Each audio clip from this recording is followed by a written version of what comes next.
ठीक है, चलिए इसको देखते हैं।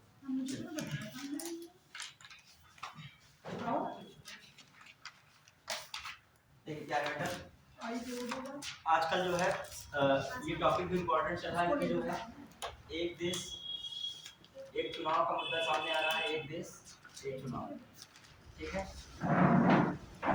तो ये इशू है बहुत इम्पोर्टेंट। तो इसी इशू रिलेटेड हमने जो है निर्वाचन आयोग को यहाँ पे रखा है। वैसे संस्थाएं तो बहुत सारी पढ़ाने को, लेकिन और संस्थाएं एक दिन में कवर हो सकती हैं, कई सारी संस्थाएं एक दिन में कवर होती है, लेकिन भारत निर्वाचन आयोग थोड़ा सा बड़ा टॉपिक है, इसीलिए जो हमने अदर में टॉपिक में नहीं रखा, बहुत नहीं डाले, कई सारे टॉपिक में नहीं डाले, ठीक है। तो जो हम लोग भारत निर्वाचन आयोग और यहाँ पर हम इलेक्शन कमीशन लिखेंगे, ठीक है। और दूसरा मामला क्या है, जो है स्टेट इलेक्शन कमीशन, दो है, एक इलेक्शन कमीशन है, एक दूसरा क्या है, स्टेट इलेक्शन कमीशन, ठीक। जैसा कल हम थोड़ा बता ही चुके थे, लेकिन ये टॉपिक है तो इसके बारे में बेसिक थोड़ा सा बताना भी पड़ेगा। क्या है मामला, जो हम लोग देख रहे हैं कि भारत में कैसी व्यवस्था है, अर्धसंघात्मक, पूरी तरीके से संघात्मक ना कहा जाए, ठीक है, मतलब यूनियन ऑफ स्टेट यूज किया गया, क्या यूज किया, राज्यों का संघ, ना कि बताया गया है फेडरल यूज किया गया। फेडरल यूज करते तो पूरी तरीके से एक संघात्मक व्यवस्था होती जिसमें राज्यों और केंद्र के पास, दोनों के पास अपनी अपनी अलग अलग शक्तियां होती, ठीक है, पावर्स का बाइफर्केशन हो जाता, पूरा अलग अलग हो जाता। अब देखा जाए तो भारत ना तो जो है इसमें किसका लक्षण है, एकात्म का पूरा है, मतलब ना कह सकते हो एकात्म मतलब यूनियन का, पूरा यूनियन भी नहीं है भारत, ठीक है। और देखा जाए ये जो आपका पूरा जो देखा जाए फेडरल या फेडरलिज्म या कह सकते हैं संघ, इन दोनों का बीच का मैटर है। तो जो निर्वाचन आयोग है ये कहीं ना कहीं भारत की कौन शक्ति को दिखा रहा है, एकात्म की ओर इसका झुकाव है कि संघात्मक की ओर ज्यादा झुकाव है, किसकी ओर झुकाव है, मतलब इसे कहा जाए लक्षणों में बताया जाए कि बताइए कौन से संविधान के लक्षण भारत की जो है संघात्मक व्यवस्था को दर्शाते हैं, या कौन से लक्षण का है जो है झुकाव किधर, एकात्म की ओर है। तो ये किधर जाएगा अपना इलेक्शन कमीशन, किधर बढ़ेगा, एकात्म की ओर बढ़ेगा, किधर एकात्म। क्यों देखा जाए, क्योंकि अपने वही अमेरिका में चले जाओगे इलेक्शन होता है, अमेरिका में किधर जाएगा बेटा, संघात्मक, क्योंकि वहां पर स्टेट का इलेक्शन अलग एक आयोग कराएगा, और यहाँ पर वहां पर केंद्र में और सेंट्रल में जो पूरे यूएसए में अलग इलेक्शन होगा, वो एक पूरा कराएगा, केंद्र में एक आयोग बना होगा सेंट्रल में, और राज्यों में कैलिफोर्निया है वहां पे अपना इलेक्शन कमीशन अलग है, मतलब राज्यों का अलग है मैटर, और यहाँ पे क्या है अलग है। तो इस हिसाब से देखिए, अब आइए हम लोग देखते हैं बेसिक से बिल्कुल। देखिए लोकतंत्र में सबसे इंपॉर्टेंट है आपका क्या, जो लोकतंत्र के लिए सबसे इंपॉर्टेंट संस्था देखी जाए, जो देखा जाए वो कौन आ जाती है, स्टार्टिंग देखें कहीं ना कहीं बहुत इंपॉर्टेंट, भारत के पास जो शक्ति है वो कौन शक्ति है आपके पास, संसदीय शासन प्रणाली कौन सी है, संसदीय शासन प्रणाली। और संसदीय शासन प्रणाली में जो पीएम वास्तविक शक्ति में लगभग पहुंच जाता है, और पीएम को चुनते कौन है, पीएम किसका नेता होता है, एमपीज का होता है, जिसके पास पार्लियामेंट मेंबर ऑफ पार्लियामेंट जाता है, उसके पास पीएम, और मेंबर ऑफ पार्लियामेंट में किससे बनेंगे, ये आपके जनता से बनेंगे, चुन के आएंगे, इलेक्शन होगा इनका, और इलेक्शन की जिम्मेदारी किसको दी गई है, इलेक्शन कमीशन को। तो कहीं ना कहीं देखा जाए जो संवैधानिक संस्थाओं में इलेक्शन कमीशन बहुत ही इंपॉर्टेंट होता है, इसका रोल इसलिए बहुत ज्यादा बढ़ रहा है क्योंकि क्या है, ये किसी भी देश के लोकतंत्र के लिए जनता का होना, जनता का शासन होना क्या है, बहुत जरूरी है। तो इस बेसिक बात में समझ रहे थे, अब हम लोग स्टार्ट कर रहे हैं, देखिए क्या क्या मैटर है। देखिए क्या है, यदि हम लोग देखें तो भारत में इलेक्शन कमीशन है, और कौन चलता है, स्टेट इलेक्शन कमीशन। तो चुनाव की प्रक्रिया देखी जाए तो चुनाव की प्रक्रिया में हम देखें मेन जो टाइप के चुनाव होते हैं, जो मेन टाइप के चुनाव देखे जाए, हम पूरा बीच में चुनाव सारे कर देते हैं। जो भारत में कितने स्तर के चुनाव होते हैं, खासकर पहला का कौन है, लोकसभा होता है कि नहीं, लोकसभा के सदस्यों का चुनाव, फिर हम कहें कि कौन सा आपका राज्यसभा के सदस्यों का चुनाव होता है कि नहीं, ठीक है। फिर मैं कहूँ आपका जो है विधानसभा का चुनाव होता है कि नहीं, लेजिस्लेटिव असेंबली विधानसभा का होता है। फिर कहूँ मैं एलसी लेजिस्लेटिव काउंसिल का हो रहा है। फिर आप बताइए प्रेसिडेंट का हो रहा है, मतलब जो हम संवैधानिक चुनाव है खासकर जिनका मतलब संविधान में उल्लेख है, ठीक है, वो वाली बात कर रहा हूँ। ऐसे चुनाव तो अभी पार्टी के होने लगे, वो जो है यूनियन के होने लगे, विभागों में चुनाव होते हैं, उसका क्या किया जाए, ठीक है। यहाँ पे प्रेसिडेंट का हो गया, फिर कहा जाए वाइस प्रेसिडेंट का हो गया, ठीक है, देखिए एलसी हो गया, आरएस हो गया, एलए हो गया, और बताइए किसका हो सकता है, बताइए राज्यपाल का होता है नहीं ना। अब आइए उसमें हम लोकल गवर्नमेंट में देखें, लोकल गवर्नमेंट में किससे करा रहे चुनाव, एक तो आपका म्युनिसिपैलिटीज में चले जाओगे, म्यूनिसिपैलिटीज में चले गए। दूसरी तरफ किधर, पंचायत में चले गए। किधर चले गए, पंचायत में चले गए। क्लियर। तो अब देखा जाए चुनाव में जो हम लोग इतने ही चुनाव भारत में कह सकते हो कॉन्स्टिट्यूशनल तरीके से हो रहे हैं, और इसमें आपका राष्ट्रपति वाइस प्रेसिडेंट हो गया। हाँ, अब आइए बाकी इसके अंदर होते हैं वो अलग बात है। ये चुनाव की जिम्मेदारी कुछ ही किस पे है, इलेक्शन कमीशन पर, कुछ ही इसके है स्टेट इलेक्शन कमीशन की। ठीक है। अब जैसे चुनाव आना है, अब लोकसभा में, अब सारी जो है सूची वगैरह किसने जारी की है, इलेक्शन कमीशन। इसमें कौन इलेक्शन कमीशन चल रहे हैं, इलेक्शन कमिश्नर कौन चल रहे हैं, राजीव कुमार। आगे नए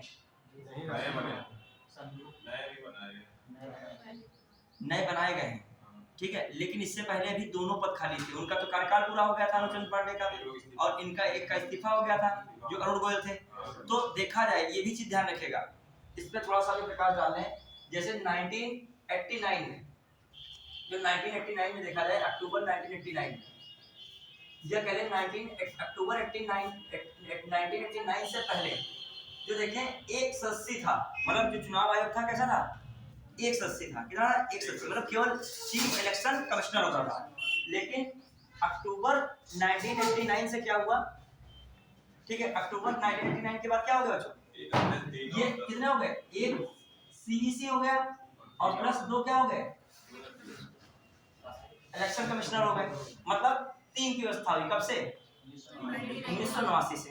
लेकिन फिर से मैटर चला कोर्ट रोड में, फिर जो है 1 जनवरी 1990 से फिर से कितने बचे, एक बचा। समझ गए, तभी मैं कह रहा हूँ ये वाला फिर मैं इंपॉर्टेंट हो गया। फिर उसके बाद आइए, फिर हम लोग देखें अक्टूबर 1993 से कितने हो गए, 3 हो गए। समझ रहे, एक मुख्य चुनाव आयुक्त, अन्य अतिरिक्त चुनाव आयुक्त। क्लियर। फिर आ जाइए, फिर आप 2000 भी देखोगे कौन सा, 24 में, इसमें फिर एक ऐसी स्थिति आई, कितने हो गए थे, एक बचा था। क्या हो गया था,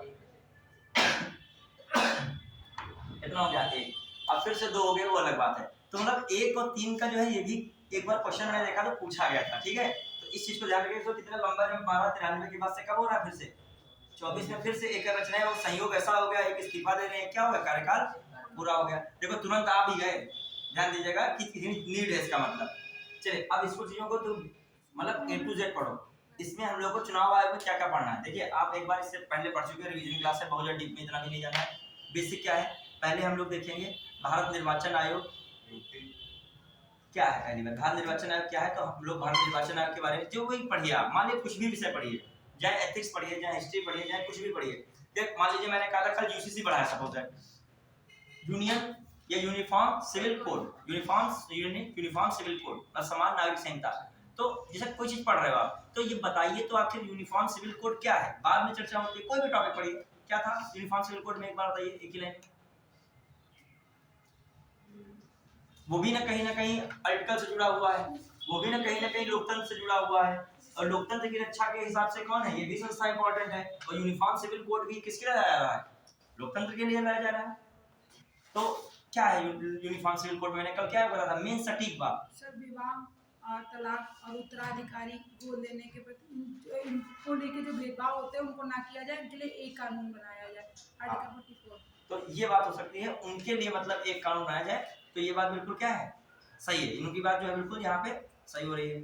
फिर आ जाइए जो हम लोग देखें, और बताइए क्या हो सकता है, इससे आप समझ सकते हो, फटाक से बताइए, ये समझा जाए इसको, और क्या समझा सकता है। जैसे कानून 2 प्रकार के मैंने बताए गए थे, एक होते हैं आपके क्रिमिनल और एक कौन होते हैं आपके सिविल। तो जो सिविल वाले कानून में क्या होता है, बड़ा धर्म और आस्था के आधार पे क्या था, भेदभाव था। तो उसके आधार पे क्या किया गया, इन कानूनों में प्रयास किया जा रहा है धर्म और आस्था के आधार पर भेदभाव न करते हुए क्या किया जाए, सभी नागरिकों के लिए समान कानून बनाया जाए। उसमें मैंने बताया था 2 पक्ष थे, एक तरफ भारत की विविधता वाली संस्कृति क्या हो रही थी, क्लैश हो रही थी, अल्पसंख्यकों की धार्मिक आजादी वाला मैटर उठ रहा था। दूसरी ओर मैंने सपोर्ट बताया था लैंगिक समानता के लिए लाया जाना जरूरी है, प्लस दूसरी तरफ क्या बताया था, दूसरा क्यों लाया जाना जरूरी है, आर्टिकल 14 और आर्टिकल 15 का वायलेशन कर रहे हैं। कहने का मतलब आप कभी भी आप पढ़िए कोई भी टॉपिक, मतलब आप 1 साल बाद उसको पढ़िए, कम से कम ये तो जानते हो क्या है आखिर, मतलब इतना तो पता ना, बात की बात की है। अब निर्वाचन आयोग में सबसे पहले निर्वाचन क्या है, सबसे पहला क्या है, भारत एक है जो असंघात्मक शासन वाला देश है, ठीक है, असंघात्मक प्रकृति का देश है, तो उसमें लोकतंत्र वाला देश है। और अपने वहां लोकतंत्र कैसा है? अप्रत्यक्ष लोकतंत्र है। अप्रत्यक्ष लोकतंत्र में किसकी आवश्यकता पड़ेगी? एक चुनाव की प्रक्रिया होगी, क्योंकि सीधे जनता का चुनाव होगा नहीं। यहाँ पर क्या होगा? जनता किसी प्रतिनिधि को चुनेगी, प्रतिनिधि अपना क्या बनाएगा? प्रमुख बनाएगा, ठीक है। तो हम लोगों को ये प्रक्रिया करने के लिए एक हमें निष्पक्ष बॉडी की जरूरत थी। तो उसके लिए क्या बनाया गया? संविधान में मूल संविधान बना, तो मूल संविधान में क्या था? आपका भारत निर्वाचन आयोग की व्यवस्था की गई। किस आर्टिकल में व्यवस्था की गई? 324 में की गई, 324 में की गई। कब की? इसका उद्घाटन कब हो रहा है?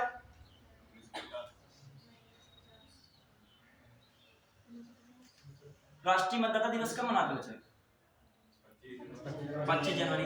तो 25 जनवरी 1950 को ये क्या किया गया? इसको जो है जमीन पे उतारा गया, मतलब इसने काम करना शुरू किया 25 जनवरी 1950। उद्घाटन वाला कभी क्वेश्चन उद्घाटन कर देते हैं 25 जनवरी 1950।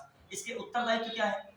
मतलब हर चीज पहले देखो, हर चीज की फ्रेमिंग करो। मान लीजिए भारत निर्वाचन आयोग लिखने कोई मेंस में कभी ऐसा भी हो सकता है, प्री थोड़ी जीवन में निकालना है, मेंस लिखना है, तो आप बताओ इसके उत्तरदायित्व क्या है? सबसे मेन स्टार्टिंग धुआंधार कर दोगे, सारे आर्टिकल वेक्टर सब झोंक के तुरंत बराबर कर दोगे, पहले बताओगे ना उत्तर। इसके उत्तरदायित्व क्या है? रिस्पांसिबिलिटीज क्या है? सिंपल है। रिस्पांसिबिलिटी क्या मुझे लिखा है? कौन कौन सा रिस्पांसिबिलिटी में? Lok Sabha, Rajya Sabha, LA, LC, president, vice president. और तुम्हारे दिमाग में कोई चुनाव हो सकता है जिनके द्वारा कराया जाता हो? संविधान में कितने की उल्लेख किया गया है? इतने का बताया गया है। अब आगे लोकल में छोड़ देगा। तो कहने का मतलब उत्तरदायित्व क्या है? लोकसभा, राज्यसभा, विधानसभा, Vidhan Parishad, president, vice president का चुनाव निष्पक्ष कराना, ठीक है, बिल्कुल क्या करना? निष्पक्ष कराना। ये इसका उत्तरदायित्व मेन किसके लिए बनाया गया? इसके लिए बनाया गया। फिर आइए, उसकी जो है क्या उसको शक्तियां दी गई हैं। शक्तियां क्या मिली हैं? जो चुनाव का संचालन होगा उसका क्या करेगा? अधीक्षण करेगा, उसको नियंत्रित करेगा और निर्देशन भी करेगा। मतलब उसमें संबंधित क्या दे सकता है? निर्देश भी दे सकता है। ये आर्टिकल कौन कह रहा है? 324 भी कहता है। तो आपका जो है वर्क, मेन वर्क क्या है? देखो उत्तरदायित्व क्या था? चुनाव कराना। और मेन जो उसके लिए कहा जाए उसको शक्तियों को किस प्रकार बताया गया है? इस प्रकार बताया गया है। क्लियर? अब आ जाइए, इससे संबंधित क्या बातें हैं? चुनाव आयोग की संरचना कैसी है? समझ रहे हैं? बिल्कुल स्ट्रक्चरल पढ़िए कोई चीज, मतलब ऐसा नहीं हवाबाजी में। मतलब मैंने पहली बात की कि भारत में चुनाव आयोग क्या है, क्यों इसकी जरूरत पड़ रही है। दूसरी बात, इसके रिस्पॉन्सिबिलिटीज क्या क्या है। तीसरी बात बच्चों क्या, इसके जो है पावर इसको क्या दी गई है। अब चौथी बात में क्या करा, इसका जो है क्या स्ट्रक्चर क्या है, ठीक है।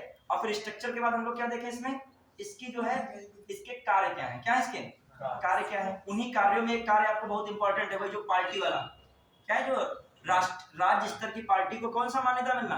राष्ट्रीय पार्टी का दर्जा मिलना। ये एक इंपॉर्टेंट बात जाती है। देखो राज्य स्तर की पार्टी होने का जो है मामला कम पूछा आता है।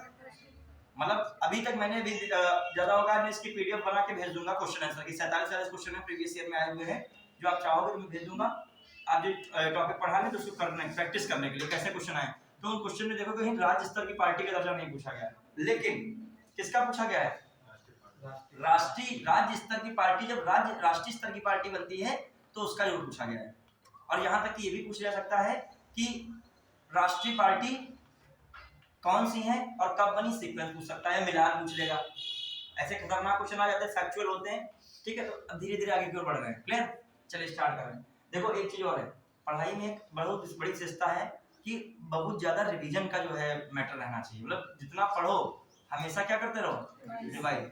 देखो एक व्यक्ति है कॉन्स्टिट्यूशन पढ़ चुका, उसने किताब बंद कर दी, और एक व्यक्ति है उसका मन हो रहा है कि लाओ इस समय जो मुद्दा चल रहा है चुनाव आयोग का, एक देश एक चुनाव, इस समय बहुत मुद्दे सब चल रहे हैं, तो लाओ एक बार रिवाइज फिर से कर लिया जाए।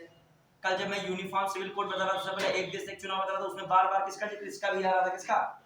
निर्वाचन आयोग का। तो उस तरीके से पढ़ लो। अब पता है तुमको निर्वाचन आयोग का हर दूसरे साल में एक बार इसका क्वेश्चन का जिक्र किया जाता है, पता नहीं क्या बेसिक पूछ लेते हैं। और एक और चीज है, ट्रेंडिंग वही रहता है, ज्यादा बदलता होता नहीं है, थोड़ा बहुत बदलता है। यदि आप पढ़े हो टॉपिक कर ले जाओगे। चलिए तो स्टार्ट हम लोग इसको कर रहे हैं। अब मान लीजिए मेरी क्लास लगती है, यदि जो लगेगी ये आपका जो भी रहेगा शेड्यूल जो लगता है, तो अगले वाली क्लास में हम एक साथ कई सारे क्या कर देंगे। अभी मेन निर्वाचन आयोग थोड़ा बड़ा था, अन्य जो है आयोग क्या है उतने बड़े नहीं, थोड़ा उनको संक्षेप में कर देंगे। जो है आपका लोक सेवा आयोग थोड़ा सा उसमें बड़ा है, ठीक है। और आपके संक्षेप में छोटे आयोग हैं क्या हो जाएंगे, संक्षेप में हो जाएंगे। क्लियर? तो आज हम लोग इसको स्टार्ट कर रहे हैं। पहले जो बेसिक बातें बताई हैं, जो नए बच्चे हमने नोट कर सकते हैं, पुराने वाले तो अपना सब समझते ही होंगे।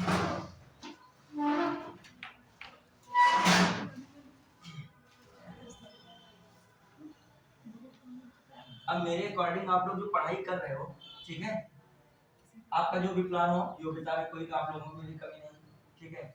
हाँ, एक जो है प्लान मेरा ये कि आप लोग घर में जो है थोड़ा सा किसको टाइम देते रहें, एथिक्स पे देते रहें, अगर कोई दिक्कत हो जाएगी, हमारा एक्सपीरियंस मेंस का है तो बता रहे हैं, क्योंकि आप लगभग जीएस पेपर 1 में टच में रहते हो, कोई टीचर आपको पढ़ा रहा है, हिस्ट्री पढ़ा रहा है तो आप टच में बने हो, आपको जल्दी कैच कर ले जाओगे हिस्ट्री, क्योंकि आप लगभग पढ़ रहे हो, असहयोग आंदोलन और आपका भी स्वदेशी आंदोलन सब पढ़ रहे हो, सभी ना नहीं पढ़े होगे, जो पढ़ लोगे तो जल्दी दिमाग में सेट हो जाएगा, ये चीजें कहीं ना कहीं कभी ना कभी क्या है, पढ़ी है, ठीक है। आर्ट एंड कल्चर में थोड़ा सा आपको ज्यादा पढ़ना पड़ेगा, लेकिन वो भी कहीं ना कहीं पढ़े हो, मौर्य काल पढ़े हो, गुप्त काल पढ़े हो, बौद्ध धर्म का स्तूप वगैरह कुछ ना कुछ तो पढ़े ही हो, जानते तो हो स्तूप क्या होता है, ठीक है। जैन धर्म कुछ ना कुछ तो पढ़े हो, वैदिक धर्म के बारे में कुछ ना कुछ जानते हो, लिख तो पेन तो नहीं रुकेगा, कुछ ना कुछ अच्छा लिखोगे, ठीक है। जीएस पेपर 2 में भी आपका, जीएस पेपर 2 में इंडियन पॉलिटी है, इंटरनेशनल रिलेशन है, करंट अफेयर में थोड़ा बहुत पढ़ते रहते हो, ठीक है। ये मान लिया इंटरनेशनल रिलेशन है, इंडियन पॉलिटी है, सोसाइटीज हैं, ये सब दिया गया। और जीएस पेपर 1 में जो आपका कौन है, जीएस पेपर 1 में भी, जीएस पेपर 1 में कौन है आपका इंपॉर्टेंट बताइए, आपका जो है इन्वायरमेंट भी इसमें आ जाता है, इसमें आपका ज्योग्राफी भी आ जाता है जीएस पेपर 1 में, ठीक है। और आपका हिस्ट्री वाला भी क्वेश्चन आ जाता है, आर्ट एंड कल्चर वाला भी आ जाता है इसी में।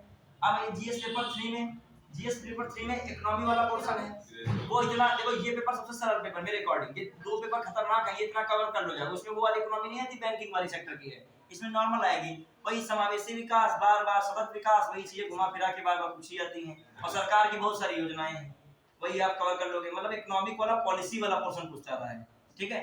अब आइए आपका साइंस एंड टेक पूछ लेगा, ठीक है, हाँ, इंटरनेशनल रिलेशन इसी में आ जाएगा, आईआर इसमें आ जाता है, ठीक है। अब आइए जीएस पेपर 4 जो है, ये खतरनाक भयावह स्थिति पैदा कर देगा, क्योंकि जो है ये आप पढ़े नहीं हो, फिर आपका मेंस निकल गया, फ्री निकल गया, 3-4 महीना मिलेंगे मेंस के लिए, अब या फिर इसको कायदे से पढ़ा जाए तो ये वाले क्या हो जाएंगे, ये मेरा अनुभव बता रहा है, ठीक है। इस पे जोड़ दोगे तो वो छूट जाएगा, यूपी स्पेशल अभी आने दोगे, इसको भी चल रहे हैं। अब आइए, अब बताओ, इसको भी पढ़ना जरूरी इसलिए। अब आइए यूपी के पेपर जीएस 5 और कौन है जीएस 6, ये दोनों किसके हैं, यूपी के हैं, तो आप कुछ ना कुछ मैनेजमेंट कीजिए, प्रीलिम्स तक की कम से कम क्या कर लीजिए, मेरे अकॉर्डिंग ये कवर कर लीजिए, ये कवर कर लीजिए, कौन कवर कर लीजिए ये। अब आपके बचेंगे ये, उसमें इतना प्रेशर देगा नहीं, तो आराम से 4 महीने में क्या करना, ये बहुत भयावह पेपर, ये भी दोनों आते हैं, इतने खतरनाक आते हैं, इसका प्रीवियस देख लीजिएगा, पहली बार जब हुआ है ना, ये पिछली बार दिया था पहली वाला, तो उसमें ये आया था, ठीक है। तो मतलब बहुत जबरदस्त पेपर, यूपी वाला इतना मतलब देते हैं जबरदस्त कि आपको सारे डॉक्यूमेंट रिपोर्ट सब पढ़नी पड़ेंगी उस समय, तो ये प्रयास करो बहुत चीज कुछ तो हल्का कर लो, यही पढ़ते रह जाओगे। अब बताओ, प्रीलिम्स पहले रो रहे थे, प्रीलिम्स निकल गया, अब मेंस के लिए आप में पढ़े हो 15 दिन, इसको दे रहे हो 15 दिन, कैसे 15 दिन में कवर हो जाएगा, क्लियर। चलिए धीरे धीरे हर चीज कवर कर चलिए। यदि आपको फाइनली सिलेक्शन चाहिए, यदि आपको अभी तैयारी का प्लान 1-2 साल है तो कोई बात नहीं, वरना ये प्लान कर लीजिए। आइए चलिए, कहाँ पे लोग हैं, क्योंकि प्रीलिम्स का मकसद तो है मेंस में भी पहुंचना, मेंस में भी पहुंचने का मतलब फाइट तो करना, हारो जीतो बात की बात है, तैयारी से जाओ, लिखो तो जाके कायदे से। आइए, और पहले मन में कॉन्फिडेंस जरूर रखो कि हम प्रीलिम्स निकालेंगे, कहीं बहुत लोगों के मन में यही डर रहता है कि हमारा जीवन में पहले प्रीलिम्स, ये पहले अंदर से ये जरूर रखो, निकलेगा एग्जाम, कुछ ऐसा होता ही नहीं है। अब हमने लगातार दिया है, हम तो, अब प्रीलिम्स को हमें टेंशन किसकी रहती है, मेंस की रहती है। अब हमने 22 का दिया, पढ़ा हमारा, मेंस दिया, हमने प्रीलिम्स से सोचा ही नहीं, सोचा है, और 23 का दिया रहा। अब बहुत लोग प्रीलिम्स पे बहुत ज्यादा फोकस करते हैं कि होगा कि नहीं होगा, क्या टेंशन लेना है, नहीं होगा तो क्या है, प्रयास तो करो।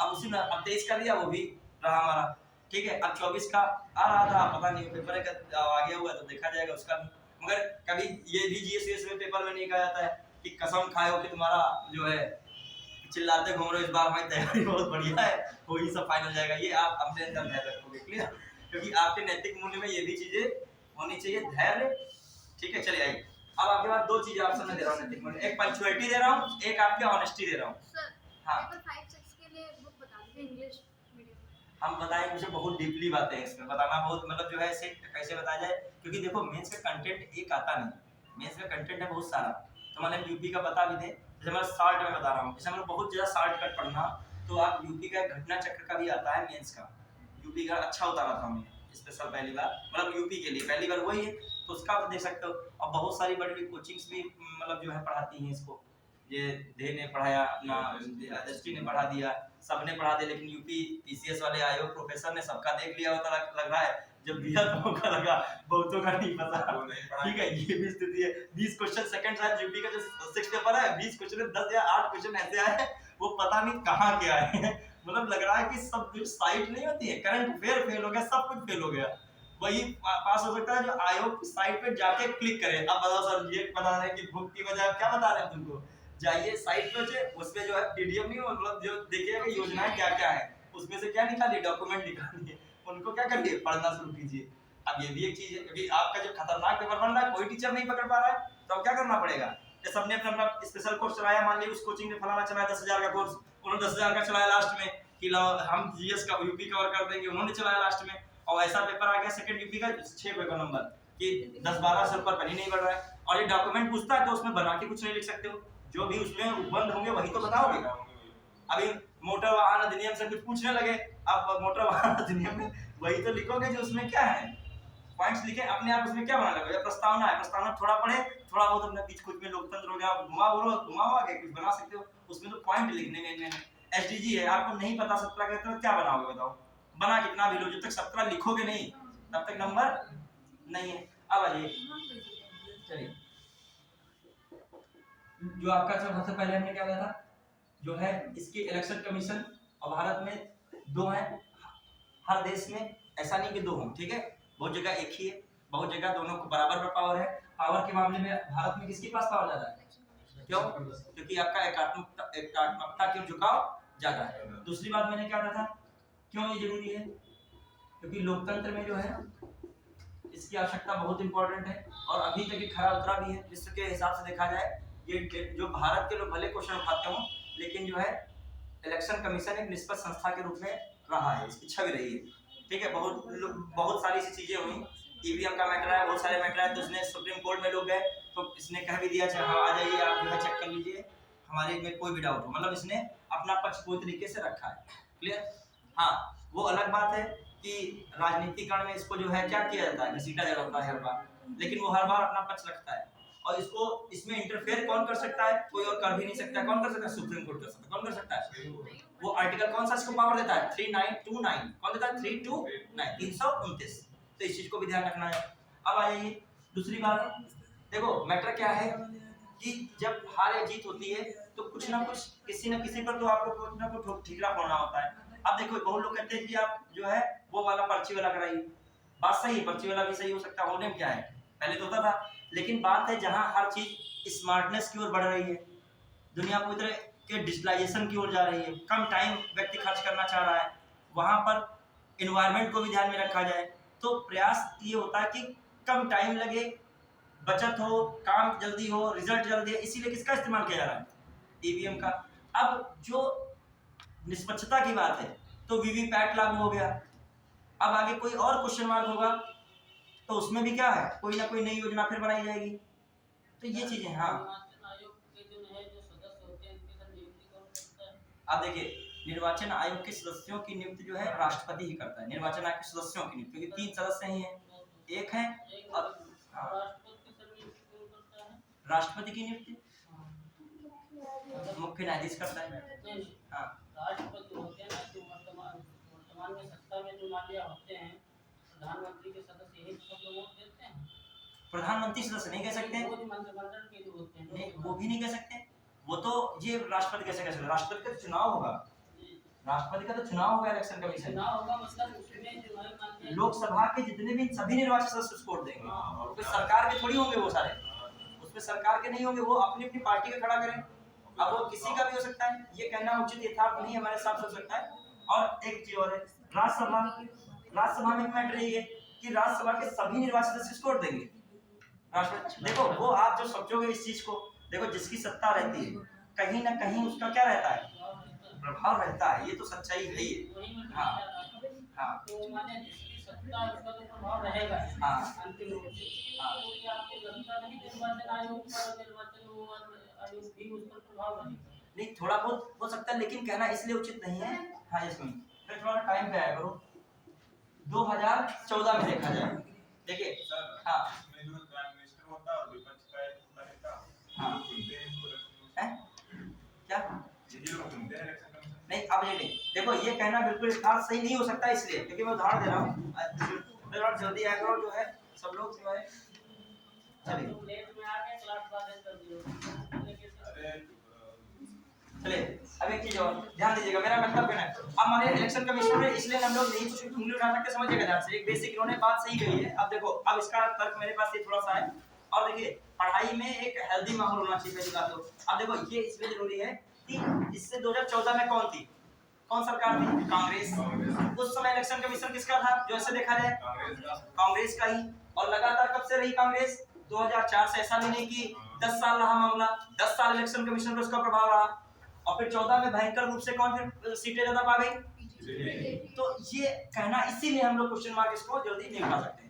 अभी मान लीजिए कहीं राज्यों में वही इलेक्शन कमीशन करा रही, तेलंगाना में मामला बीजेपी का बिल्कुल साफ हो गया, सपोज दैट राजनीतिक पार्टी के रूप में, जहां पे उनका वर्चस्व नहीं वहां पे क्लियर हो गया। आइए और जगह देखें, मिजोरम में नहीं बना पाए, ठीक है। और भी जगह देखा जाए, छत्तीसगढ़ में फाइट करनी पड़ी, लेकिन इस बार ज्यादा जीते, पिछली बार छत्तीसगढ़ में हार गए थे। तो ये मतलब कहना बिल्कुल यथार्थ नहीं हो सकता कि 2014 से जो देखा जाए तब से, मतलब 2014 में जो इसके निर्वाचन आयोग के जो चीफ थे वो कहीं ना कहीं किससे नियुक्त किए होंगे, उसमें कहीं ना कहीं इंटरफेयर किसका रहा होगा? कांग्रेस का। मतलब हम इनका कहने का समझ गए कि आप राष्ट्रपति नियुक्त करता है और फिर राष्ट्रपति को जो है बहुमत किसका रहता है? जो सरकार होती है भी उसी तभी को होता है। लेकिन वो बात सही है, मगर निर्वाचन आयोग को हटाने की भी तो शक्ति सरकार को नहीं दी गई है। जैसे मैं निर्वाचन आयोग बन गया, और निर्वाचन आयोग सरकार से मान लीजिए जो उसके झड़प होती है, तो निर्वाचन आयोग को कोई प्रभाव। हाँ अच्छा, अंदर आ जाइए सभी लोग, अंदर आ जाइए सभी लोग उसमें। हाँ चलिए, क्लियर समझ पाए कि नहीं? चलिए इस आधार पे देखिए निर्वाचन आयोग क्या है? एक शकल संस्था है, ठीक है। चलिए अब आइए हम लोग क्या है, ये हो गया। अब आइए, मैंने क्या बताया था आपको? हाँ, इसका उत्तरदायित्व क्या है? रिस्पांसिबिलिटी बताइए, उत्तरदायित्व क्या है? उत्तरदायित्व क्या बताइए, फटाक से बताइए, उत्तरदायित्व में क्या है? उत्तरदायित्व क्या हो सकता है? अभी मैंने बताया था किसका चुनाव कराना, लिख लो, बहुत कंफ्यूज हो जाता है एग्जाम में। कौन किसका कराता है? लोकसभा और राज्यसभा और प्रेसिडेंट, वाइस प्रेसिडेंट, विधानसभा, एलए और एलसी, इनका चुनाव कराने की जिम्मेदारी किस पे है? तो ये चीज हम किसमें लिखें? इसको उत्तरदायित्व में लिखें। और आ जाइए, कैसे इसको शक्ति दी गई है? शक्ति में क्या मिल रहा है इसको? मेन जो है, जो पूरा क्या देखना है इसको, पावर्स में क्या मिल रहा है? जो चुनाव का संचालन का अधीक्षण, चुनाव के संचालन का चुनाव के संचालन का क्या अधीक्षण, चुनाव के संचालन का क्या करना है? अधीक्षण करना है। अब बताओ तुम लोग जो इतनी देर में आते हो और जो है बताओ फोटो पहले खींच चुके हैं, वो जो सब है कि इतने लोग आए हो, थोड़ा सा टाइम या फिर सबसे के थोड़ा बढ़ा दे टाइम, ठीक है कोई बात नहीं, बैठिए कोई बात। हम तो जब आओ तब स्वागत है, हम तो टीचर हैं, इज्जत जागो तब सवेरा, लेकिन कुछ नियम और प्रावधान बने उसका जो है हमारे लिए तो कोई बात नहीं, ठीक है। चलिए बताओ, आपका छूटता है ये भी थोड़ा अफसोस रहता है कि हम जो चीज पढ़ा रहे हैं वही पीछे रहते हैं। अब ये भी चलिए पढ़ते आइए, चुनाव का संचालन छोड़ो, फिर आगे शक्ति की बात होगी और आगे बताइए क्या क्या है। अब हम लोग क्या पढ़ेंगे? इसकी संरचना थोड़ा पढ़ रहे हैं आगे। चलिए अब ये क्या है, तो बेसिक चीजें हैं, तो क्लियर। अब आ जाइए संरचना में क्या क्या है, देखिए ये कब इसका शुरुआत हुई बताइए तारीख? 25 जनवरी 1950, ठीक है। अब आइए, जब से ये स्टार्ट हुआ मूल संविधान से, तब से ये बताइए उसमें कितने सदस्य थे? देखो बताया गया था तो बहुदलीय संस्था है। कैसी संस्था है? बहुदलीय संस्था के रूप में आया, लेकिन जो स्टार्टिंग हुई किससे हुई? एक ही चीफ इलेक्शन कमिश्नर ही है। क्या है? चीफ इलेक्शन कमिश्नर, मतलब एक मुख्य चुनाव आयुक्त ही है, क्लियर। अब आ जाइए दूसरी बात, देखो एक होता है साध्य, एक होता है साधन, थोड़ा बता रहा हूँ।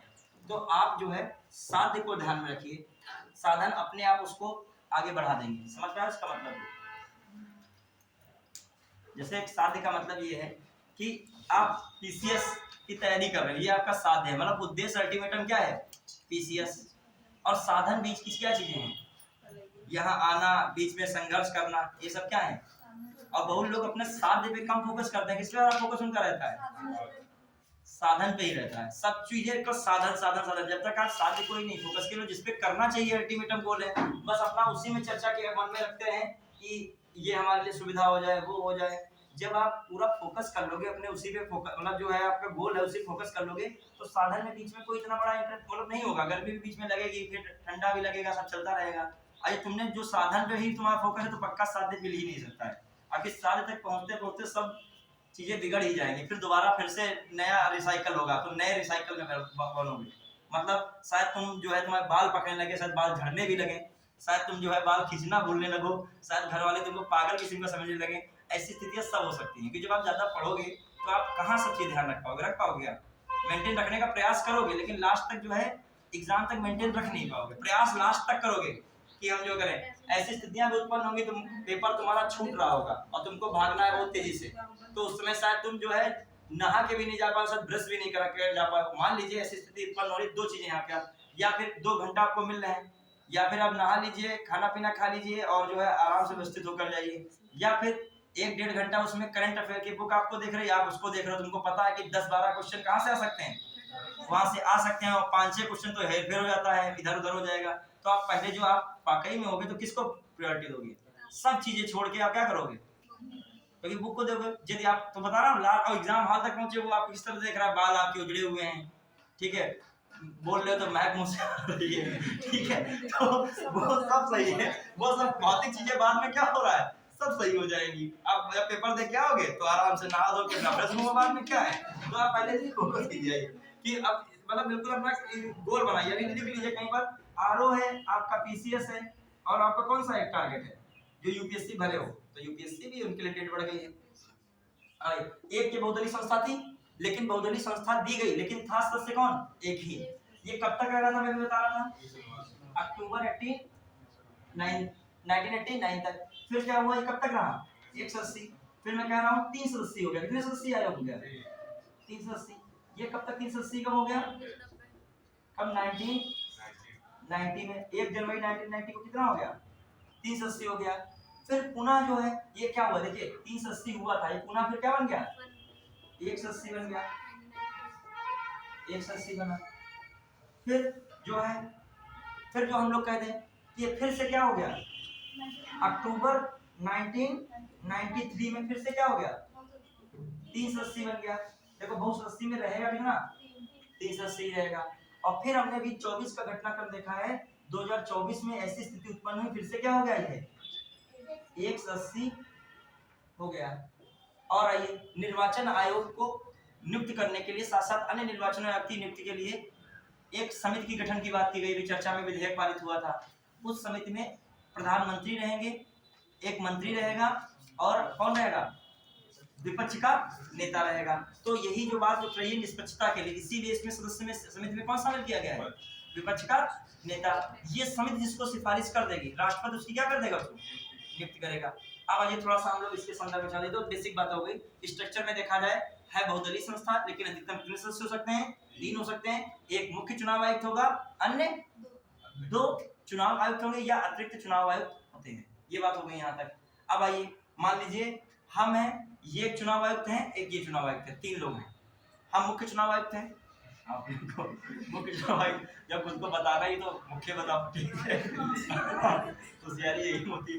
हाँ, इतना भी मान नहीं बनना चाहिए, 3 को करो तुम ही जो है तुम मुख्य हो, हम तुम्हारे साथ है।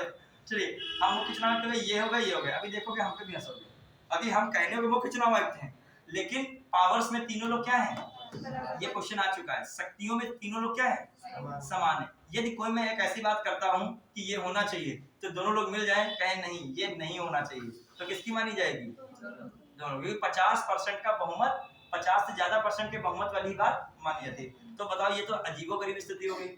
सैलरी भी देखा जाए सबको क्या मिलती है, सेम मिल रही है। वेतन भत्ते भी क्या रहते हैं, सेम रहते हैं। लेकिन हेड कहाँ कौन जाएगा, मुख्य चुनाव। साइन अंतिम रूप से किसके होंगे, मुख्य चुनाव आयुक्त के। जो मेन अधीक्षण का हेड कौन होगा, जो भी लोकसभा चुनाव होने जा रहा है, देखा होगा लिस्ट आई है अपने सीतापुर में, कब चुनाव पड़ रहा है, 13 मई को, ठीक है। ये सब पूरा डेट डिक्लेयर हुआ है। अभी जो आपका परिसीमन आयोग होता है, उसमें सीमा निर्धारित की जाती है। इन सब में जो हेड करता है कौन, निर्वाचन आयोग का हेड कौन है, वो चीफ इलेक्शन कमिश्नर, वही करेगा। जो कुछ करना होगा मेन करेगा वही, लेकिन सलाह उसमें बड़ी महत्वपूर्ण हो जाती है। फिर जो हम लोग आगे देखते हैं क्या मैटर चल रहा है। संरचना में बात हो गई। अब देखिए इनको ये बात जो मैंने बोली है लिख लेगा, बहुत इंपॉर्टेंट है कि बच्चे इसमें गलती करते हैं। उसमें आता है कि मुख्य चुनाव आयोग की शक्ति अन्य चुनाव आयुक्तों की शक्ति की अपेक्षा क्या होती है, अधिक होती है। लाइन क्या है, गलत है। बच्चों को लगता है कि हर चीज चीफ वाली क्या होती है, पावरफुली होती है। ठीक है, तो ये भी ध्यान रख लेगा। इसकी शक्तियां मुख्य चुनाव आयुक्त, मुख्य चुनाव आयुक्त व अन्य चुनाव आयुक्त की शक्तियां क्या है, समान समान। ठीक है, चलिए फिर अगला हम लोग देखते हैं। और इसमें क्या हो सकता है, वेतन वगैरह भी क्या है, वेतन भत्ते भी क्या है, समान है। लेकिन कुछ चीजें अलग हैं। आप देखिए क्या अलग है। जैसे मुख्य चुनाव आयुक्त की हम लोग बात समझे, मुख्य चुनाव आयुक्त की नियुक्ति, मुख्य चुनाव आयुक्त की नियुक्ति के संदर्भ में समझे। इसके किसके संदर्भ में देख रहे हैं, नियुक्ति के अपॉइंटमेंट में। इसके लिए जो अपॉइंटमेंट होता है वो राष्ट्रपति करता है एक समिति की सलाह पर। ठीक है, कौन नियुक्ति करेगा, राष्ट्रपति। जो नया जो विधेयक पारित हुआ उसके अकॉर्डिंग तो क्या करेंगे, एक समिति की सिफारिश पर ही, समिति की सिफारिश पर। और समिति की सिफारिश में किसको रखा गया है। अच्छा, अभी जो है सुप्रीम कोर्ट ने ये चीज बदली थी, लेकिन सुप्रीम कोर्ट के कानून को फिर सरकार ने पलट दिया संसद द्वारा वही नियम बना के। तो उसमें फिर से संसद क्या है, समिति सिफारिश करेगी। इसमें कौन होगा, पीएम है और कौन है, एक मंत्री है कि नहीं है, एक मंत्री भी है, मिनिस्टर भी होगा, और कौन होगा, हाँ लीडर ऑफ अपोजिशन कह लीजिए, लीडर ऑफ अपोजिशन, अपोजिशन हो गया। क्लियर। तो ये चीज, ये सदस्य की समिति सिफारिश करेगी, वही कौन रहेगा, वही सदस्य की नियुक्ति कौन करेगा, राष्ट्रपति करेगा। लेकिन जो अन्य चुनाव आयुक्तों की बात आए, अन्य चुनाव आयुक्तों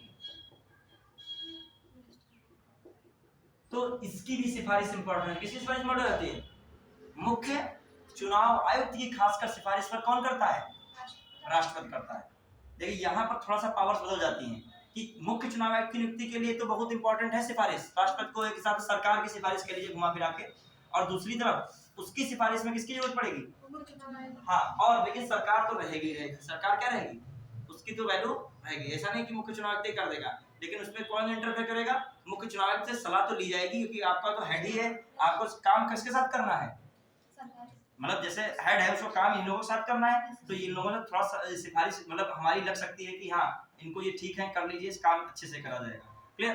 अब आ जाइए हटाने की प्रक्रिया की बात की है। देखो दोनों में पेज है, हटाने से पहले योग्यता देख लेगा, योग्यता किसके समान होनी चाहिए, सब क्वेश्चन आ जाते हैं, किसके समान होनी चाहिए, सुप्रीम कोर्ट के न्यायाधीश। आप लोग पॉइंट बस लिखते चलेगा, योग्यता में क्या लिखोगे, पॉइंट।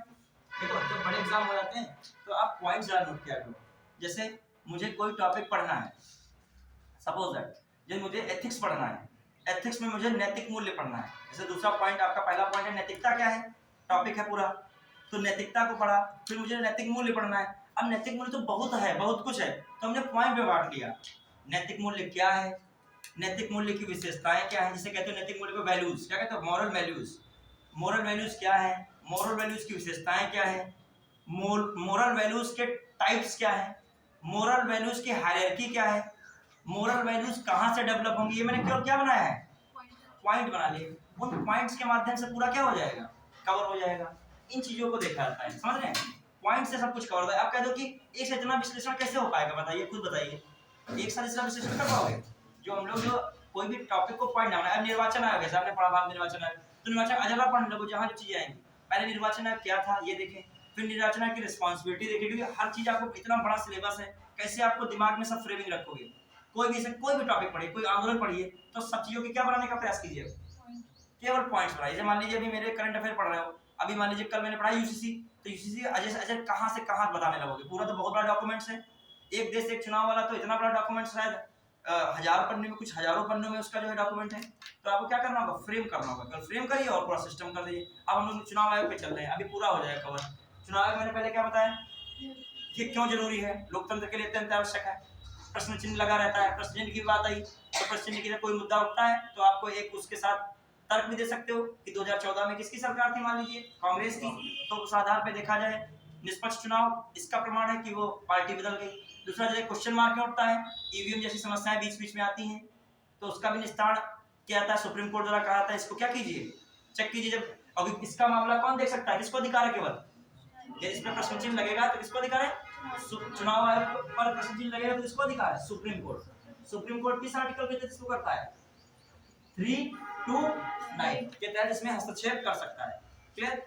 और बात देखिए, फिर मैंने कहा आपका इसकी शक्तियां क्या है, शक्तियों के बारे में बताया कि भारत में जो भी भारत की निर्वाचन क्षेत्र की सीमा है, निर्वाचन क्षेत्र की सीमा क्या है, अंडमान निकोबार में भी जहाँ चुनाव हो रहा होगा, भारत में जम्मू कश्मीर लद्दाख क्षेत्र में भी जहाँ चुनाव हो रहा होगा, जो भी निर्वाचन की सीमा है वहाँ पूरे चुनाव का संचालन का अधीक्षण कौन करेगा, निर्वाचन आयोग, प्लस नियंत्रण कौन करेगा, निर्वाचन आयोग, प्लस उसका पूरा निर्देशन कौन करेगा, निर्देश कौन देगा, निर्वाचन आयोग। ये हम लोगों ने देखा क्या था उसका, ये किसमें आता है, पावर्स में आता है। फिर हम लोग क्या देखे, संरचना में देखे, संरचना में क्या आपको देखना है, पॉइंट्स बनाइएगा। संरचना में क्या देखा आपने, बहुसदस्यीय संस्था है, लेकिन कैसी संस्था, शुरू में कैसा रहा, एक सदस्यीय रहा।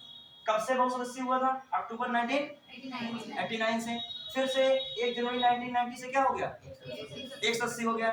और फिर 1990 से क्या बन गया यार, अब हाँ 30 सदस्यीय। अभी हाल ही में घटना देखी गई 2024 में, अरुण गोयल जो थे अन्य चुनाव आयुक्त थे, उन्होंने क्या दे दिया, इस्तीफा दे दिया। अनुप चंद्र पांडे थे चुनाव आयुक्त, 3 लोग थे, आपके राजीव कुमार तो मुख्य चुनाव आयुक्त हो गए। अरुण गोयल क्या थे, जो है अरुण गोयल जो चुनाव आयुक्त थे, और अनुप चंद्र पांडे भी चुनाव आयुक्त थे। अनुप चंद्र पांडे का समय पूरा हो गया, तो समय कितना कार्यकाल होता है, 6 ईयर होता है, कितना होता है 6 ईयर। तो हाँ 65 वर्ष या 6 ईयर, तो उनका कार्यकाल पूरा हो गया, तो मामला उनका क्लियर हो गया। और जो है दूसरे वालों ने क्या किया, इस्तीफा दे दिया। तो फिर से 2024 में फिर से कैसी स्थिति आई कि फिर से कैसा चुनाव आयोग हो गया, एक सदस्यीय हो गया। ये टर्म्स पूछे गए हैं, कब एक सदस्यीय रहा है, कब बहुसदस्यीय हुआ है, और बहुसदस्यीय का मतलब बहुत सारे सदस्य नहीं, कितने रहेंगे, 3 ही। अभी एक नया रिफॉर्म करंट अफेयर के अकॉर्डिंग आया था कि कौन सी समिति जो है मुख्य चुनाव आयुक्त की नियुक्ति करेगी। ठीक है, तो उसमें कौन सी समिति आई थी, एक समिति आई थी जिसमें जो है पीएम होंगे, मिनिस्टर होंगे और अपोजिशन का लीडर होगा, वही सिफारिश करेगा, और उसी सिफारिश के अनुसार राष्ट्रपति किसकी नियुक्ति कर देंगे, मुख्य चुनाव आयुक्त की। यहाँ तक हम लोगों ने बातें क्या की हैं, क्लियर की हैं। चलिए अब आगे आ रहा है हम लोगों का मैट्रिक्स में क्या है। जैसे आपके अंदर ये चीज विकसित हो जाए, कोई भी टॉपिक पढ़ो तो उसके पॉइंट्स बनाओ, अब अंदर तो अपने आप समझते चले जाओगे कि सिविल का स्टूडेंट में यही तो डिफरेंस है वनडे एग्जाम में आपके में। आपके अंदर ज्यादा आपको बहुत ज्यादा लिखने की नहीं, आप जैसे ही वर्ड आया, मान लीजिए पावर्स आया, तो आप पावर्स में तुरंत तुम्हारा दिमाग चलना चाहिए कि है ये बातें हैं, ये क्षेत्र है, ये सब मैटर है। अब जब कोई और नया बच्चा है उसको क्या, जो वनडे का अपना लाइन टू लाइन लिखाओगे तब वो याद करेगा, रटेगा। तो आप कोई भी टॉपिक पढ़ो उसके लाइन। आप करंट अफेयर पढ़ रहे हो, करंट अफेयर में कल मैं चर्चा की थी, कोई भी परसों की चर्चा की, जो मैं कह भी दूं तुमसे 125 शब्द 1.5 पन्ना लिखो, लिख लोगे मेरे अकॉर्डिंग। यदि कहा जाए एक देश एक चुनाव टॉपिक आ गया था, करंट अफेयर लिख डालोगे, क्यों, क्योंकि तुमने उसको क्या किया कॉन्सेप्ट से।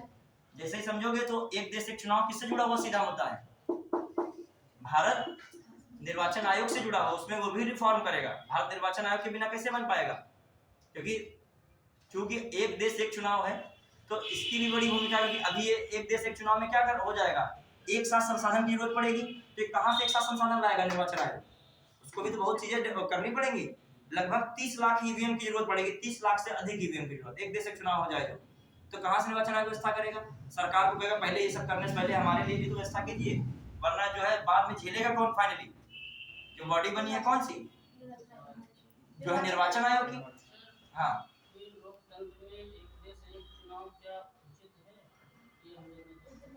देखिए, जो मेंस पीसीएस कहता है कि कोई भी चीज जो होती है माइंड बैलेंसिंग से करनी है, तो हम लोग जो है कोई, और जो एथिक्स भी कहता है कोई चीज 100% सही नहीं होती है और कोई चीज 100% एक कॉन्टिन्यूम अप्रोच रखेंगे, सातत्य का सिद्धांत। मतलब हम लोग रखें, डाइकोटोमी नहीं रखेंगे। डाइकोटोमी में क्या होता है, ये चीज सही है, ये चीज क्या है, गलत है। क्योंकि हम लोगों को जो है दोनों तरफ ही, हम जब एक देश एक चुनाव लिखेंगे तो एक तरफ तो लिखेंगे ये सही पक्ष में तर्क देंगे, एक किस में देंगे, इसके पक्ष में देंगे। क्योंकि कभी ऐसा क्वेश्चन आ ही नहीं सकता है कि मान लीजिए कहेगा कि एक देश एक चुनाव जो सही नहीं हो सकता है, वो यही कहेगा सही है या नहीं है। तो आपको एक तरफ क्या बतानी बातें होंगी, पक्ष की, और एक तरफ किसका रखोगे, पक्ष का। जैसे सही है, पहले हम कह रहे हैं एक देश एक चुनाव सही है किस आधार पे, बहुत सूक्ष्म विश्लेषण किया जाएगा, लेकिन कैसे तौर पे, मोटे तौर पे। देखिए एक ये भी बात जो है डबल वाली हो गई कि विश्लेषण आपको सूक्ष्म करना है, लेकिन उसका जो है बहुत ज्यादा मोटे तौर पे करना, बहुत ज्यादा सूक्ष्म ही नहीं करना, फिर सूक्ष्म में बहुत कुछ बिगड़ जाएगा, फिर बहुत ही ज्यादा डीप हो जाएगा। तो जो देखा जाए चुनाव, एक देश एक चुनाव होना एक जगह पे सही है, किन आधार पे सही है बताइए, किन आधार पे मैंने बताया था पॉइंट्स के अकॉर्डिंग। धन की बचत होगी, 3 तरीके से धन खर्च हो रहा है। एक आपका पार्टी द्वारा बहुत खर्च किया जा रहा है, ठीक है, जो मतलब देखिएगा एक पार्टी द्वारा बहुत धन खर्च किया जा रहा है। एक डाटा निकला था 50,000 करोड़ से अधिक पार्टी अपना प्रचार में खर्च कर देती है। तो 50,000 करोड़ से अधिक खर्च होता है, ऐसा नहीं लोकसभा में खर्च होता है, विधानसभाओं में बहुत खर्च होता है क्षेत्रीय स्तर पर। दूसरा जो आधार देखा जाए, दूसरा कौन आधार पे खर्च होता है, लोकसभा चुनाव में 2014 की रिपोर्ट के अनुसार बताया गया था 2014 के चुनाव में कितना खर्च, 3870 करोड़ खर्च हो गया, कितना, ठीक है। फिर उधर हर विधानसभा में उसी 5 साल के दौरान 200 लगभग करोड़ खर्च हुआ, तो लगभग जो है 28 से गुणा करोगे 5-6 हजार करोड़ वो हो गया, और 38 7-8 हजार करोड़ क्या हो गया, एक्स्ट्रा चला गया, मतलब बार बार चुनाव कराने से। दूसरी बात और क्या हो सकता है बताइए, समय की अलग बचत होगी। और खासकर समय के किस संदर्भ में देखें, कर्मचारियों के भी संदर्भ में देखें, बार बार कर्मचारियों को अपने विभाग का कार्य छोड़कर क्या कराना पड़ रहा है, चुनाव कराना पड़ रहा है, तो बार बार आ रहे हैं। अब देखो दूसरे संदर्भ में लोगों के बाद उल्टा भी हो जाएगी भाई ना, कोई चीज 100% सही नहीं, गलत भी नहीं। अब वो क्या हो जाएगा, गलत ये हो जाएगा कि कर्मचारी एक साथ चुनाव कराएंगे तो अन्य कार्य बाधित हो रहा है, तो समय की तो बचत हो रही है, लेकिन एक साथ इतने कर्मचारी आएंगे भी कहां से। मान लीजिए आपको लगता है बहुत कर्मचारी, तो करोड़ों आबादी भी तो बहुत है, तो उस अनुपात में तो कर्मचारी क्या पड़ जाएंगे, कम पड़ जाएंगे। चलिए और इसके फायदे क्या हो सकते हैं, मैंने बताया था दीर्घकालीन नीतियां बना सकते हो, बार बार लोग लुभावने वादे होते हैं वो नहीं होंगे। और क्या हो सकता है प्रभाव, लोकतंत्र के लिए भी अच्छा है, क्योंकि जब जब चुनाव आता है सांप्रदायिकता बहुत क्लाइमेक्स में पहुंच जाती है। चुनाव यहाँ पे हिंदू है मुसलमान पे हो जाता है, धर्म के आधार पे, जो पार्टी को धर्म के आधार पे जीतना होगा वो धर्म पे वो प्रयास करती है प्रचार किया जाए। जातिवाद का बहुत ज्यादा जोर बोलबाला हो जाता है, जाति व्यवस्था बहुत हावी हो जाती है उसमें, क्योंकि जो भी पार्टी होती है वो अपना किसको, एक सौहार्द चल रहा होता है समाज में, उसमें सब इधर उधर सब व्यवस्था गड़बड़ाने लगती है। प्लस और किसका, क्षेत्रवाद भी बहुत हो जाता है। मान लीजिए मराठा क्षेत्र में चुनाव है तो कहेंगे मराठी ही सब कुछ है, पूरा भारत कौन चला रहा है, कंट्रोल कर रहा है, मराठी। हिंदी क्षेत्र में आएंगे तो कहेंगे पूरा कंट्रोल जो है हिंदी ही कर रहा है, क्योंकि वहां पे उस समय चुनाव यूपी की सीट निकाली तो हिंदी सब कुछ हो गया। तो क्षेत्रवाद का भी क्या रहा है, ये सब चीजें भी कम हो जाएंगी। और बताइए इसके प्रभाव मैंने बताए थे, सशस्त्र बल को एक साथ लगा, मतलब सशस्त्र बल को जो बार बार आना जाना पड़ रहा है, अपनी सुरक्षा में इंटरफेयर करना पड़ा, वो क्या हो सकते हैं, कम हो सकते हैं। और बताइए फायदे में चले गए, और आइए निगेटिव में, क्यों जरूरी नहीं है, मतलब आप इस पे आ जाइए, बताइए आप इसके गलत प्रभाव क्या, दुष्परिणाम क्या हो सकते हैं। अभी अब तुमको वो बातें बता दी तुमने, सही है, अब क्या बताना है, सही नहीं भी बताना है। अच्छा एक अति राष्ट्रवाद दिया जाता है उसमें चुनाव के में एक और, अच्छा अब सही नहीं में बताना है। अब देखिए सही नहीं में अति राष्ट्रवाद की भावना, कि थोड़ा सा मुद्दा हो जाता है उस पे, जैसे मान लीजिए उस पे सीमा पे मुद्दे रोज हो रहे हैं, आप लोग उससे वाकिफ इतना नहीं हो, लेकिन चुनाव के समय थोड़ा भी कुछ गोलीबारी या सीज फायर हो जाता है उल्लंघन, तो उस मैटर को क्या दिया जाता है, बड़े स्तर पर तूल दे दिया जाता है। तो मैंने एक जो है राहत इंदौरी का एक शेर भी सुनाया था कि सीमा पर तनाव है क्या, लगता है चुनाव है क्या, मतलब समझ रहे हैं। तो एक जो है क्या आपका कह सकते हो क्या है मामला, एक वो मतलब अति राष्ट्रवाद, मतलब अभी युद्ध हो जाए उसके बाद देश का ही तो पैसा जाएगा, युद्ध होना कोई अच्छी बात है क्या, लेकिन चुनावी दौरान ये सब संभव है। आइए और इसका कौन में क्या हो सकता है, अब बताइए दुष्परिणाम। क्षेत्रीय पार्टी सबसे इंपॉर्टेंट, हमने कल बताया था, क्षेत्रीय पार्टियों को बहुत नुकसान पहुंचेगा। क्यों, क्योंकि अब मुद्दा जो राष्ट्रीय स्तर पर रहेगा, मुद्दा किस पे रहेगा, राष्ट्रीय स्तर के मुद्दे, जो स्थानीय स्तर के मुद्दे सब क्या हो जाएंगे, दब जाएंगे। जब वोट डालना होगा तो राष्ट्रीय पार्टी पे ही, क्योंकि राष्ट्रीय पार्टी ने प्रचार किया होगा, देश और पूरे उसके दिमाग में वही सब नाच रहा होगा, उस समय अपनी बातें क्या हो जाएगा, क्षेत्रीय भूल जाएगा कि हमारे यूपी में भी ये स्थिति है, वो है। वो जब बटन दाबेगा तो कहीं ना कहीं साइकोलॉजी उसकी ये कहेगी नेशनल पार्टी को क्या दी जाएगी, बड़ी तरह से क्षेत्रीय पार्टी इसका क्या कर रही है, बड़े पैमाने पर विरोध कर रही है। और भी इसके कॉन्स क्या हो सकते हैं, एक साथ इतना संसाधन जुटाना अपने आप में क्या है, क्यों, क्योंकि 30 लाख मैंने कहा था ईवीएम कैसे निर्वाचन आयोग व्यवस्था कर पाएगा। और बताइए निगेटिव में क्या इम्पैक्ट हो सकते हैं, यार सही नहीं है, बताइए और क्या सही नहीं हो सकता है। ये आपका निर्वाचन आयोग के हिसाब है, निर्वाचन आयोग से जुड़ा हुआ मैटर ये। अभी ईवीएम कितनी व्यवस्था निर्वाचन आयोग कहने के अभी इतने तत्पर नहीं, पहले ईवीएम वगैरह की व्यवस्थाएं की जाए, इतने पोलिंग स्टेशन बनाए जाए, कैसे भरभरा के पूरी भीड़ संभाली जा सकती है। क्यों भीड़ बढ़ जाएगी? क्यों बढ़ जाएगी? क्योंकि मतदान प्रतिशत भी क्या हो जाएगा, बढ़ जाएगा इससे। ठीक है, सब ये सब चीजें, और एक साथ पूरा पैरा फोर्स आ जाएगा तो आंतरिक सुरक्षा भी क्या हो सकती है, खतरे में पड़ सकती है। प्लस सबसे दिक्कत कहाँ रही, संविधान में आ रही। संविधान में क्या हो जाएगा, संशोधन करना पड़ेगा, संवैधानिक संशोधन। संवैधानिक संशोधन मैंने कहा कौन से आर्टिकल में संशोधन होगा, 83, 85, 172 और 174। मैंने बताया था इसमें किसकी अवधि में परिवर्तन करना पड़ेगा, संसद की अवधि में। इसमें जो है कौन भंग करता है, राष्ट्रपति। लोकसभा को भंग करता है, ये भी मैटर होना पड़ेगा। अभी तक भंग करने का विश्वास प्रस्ताव द्वारा या फिर चुनाव आ जाता है या फिर विश्वास प्रस्ताव द्वारा भंग किया जाता है। यही तो होता है 3 तरीके। अभी ये तो कभी नहीं आया है कि जो है एक साथ विधानसभा का चुनाव कराना है तो उस समय को क्या कर दिया जाए, जैसे किसी का भी 4 साल बाकी है उससे भी कहा जाएगा नहीं 4 साल पहले ही क्या कर दीजिए, क्लोज कर दीजिए अपना कार्यकाल।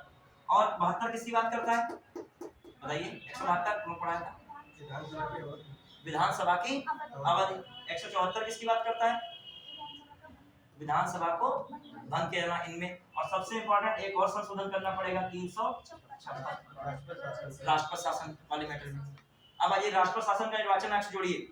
जब किसी भी राज्य में वो राष्ट्रपति शासन लगा होता है, जब किसी भी राज्य में लगा हो तो 1 साल बाद चुनाव जब निर्वाचन आयोग को कराना होगा तो क्या निर्वाचन आयोग डायरेक्ट करा देगा, नहीं, राष्ट्रपति से क्या लेगा, पहले सलाह लेगा। ये राष्ट्रपति बताता है तभी संभव है चुनाव, समझ रहे हैं। ये आपका बनता है निर्वाचन आयोग से जुड़ा हुआ यहाँ पे मैटर कि राष्ट्रपति द्वारा जो है निर्वाचन आयोग द्वारा राष्ट्रपति शासन लागू होने की स्थिति में 1 वर्ष के उपरांत चुनाव कराना है तो राष्ट्रपति की अनुमति क्या होती है, इसके लिए आवश्यक है। चलिए अब उस वाले टॉपिक चलते हैं।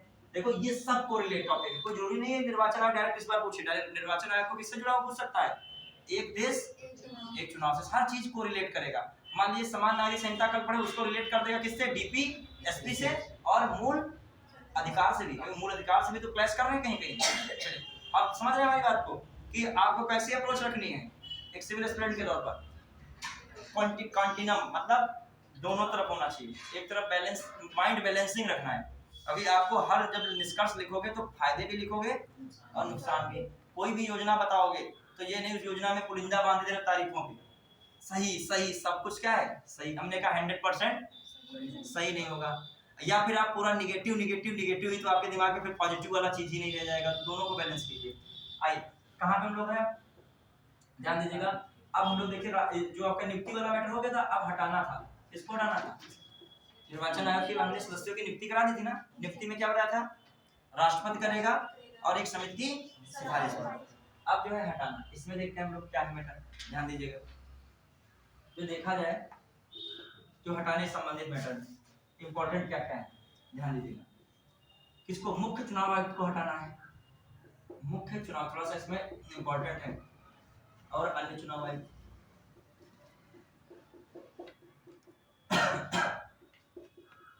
जब कोई मुद्दा होता है, कोई ऐसा नियुक्त किसी को हटाया जाता है तो आप थोड़ा सा उसको गहनता से विचार किया करिए। पॉलिटिक्स जुड़ा, पॉलिटिक्स नहीं, किससे जोड़िए, पॉलिटिक्स।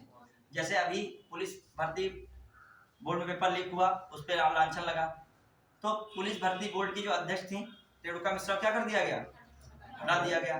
ठीक है, तो मतलब गाज किस पे सबसे पहले गिरती है, शीर्ष अधिकारी जो होता है। ठीक है, उसमें शीर्ष कौन था भाई, भले वहां तक उनकी ना गलती हुए, गलती वो बात की बात है, लेकिन जो पहले जो है हटेगा कौन, ये गाज किस पे गिरेगी, शीर्ष वाले पे।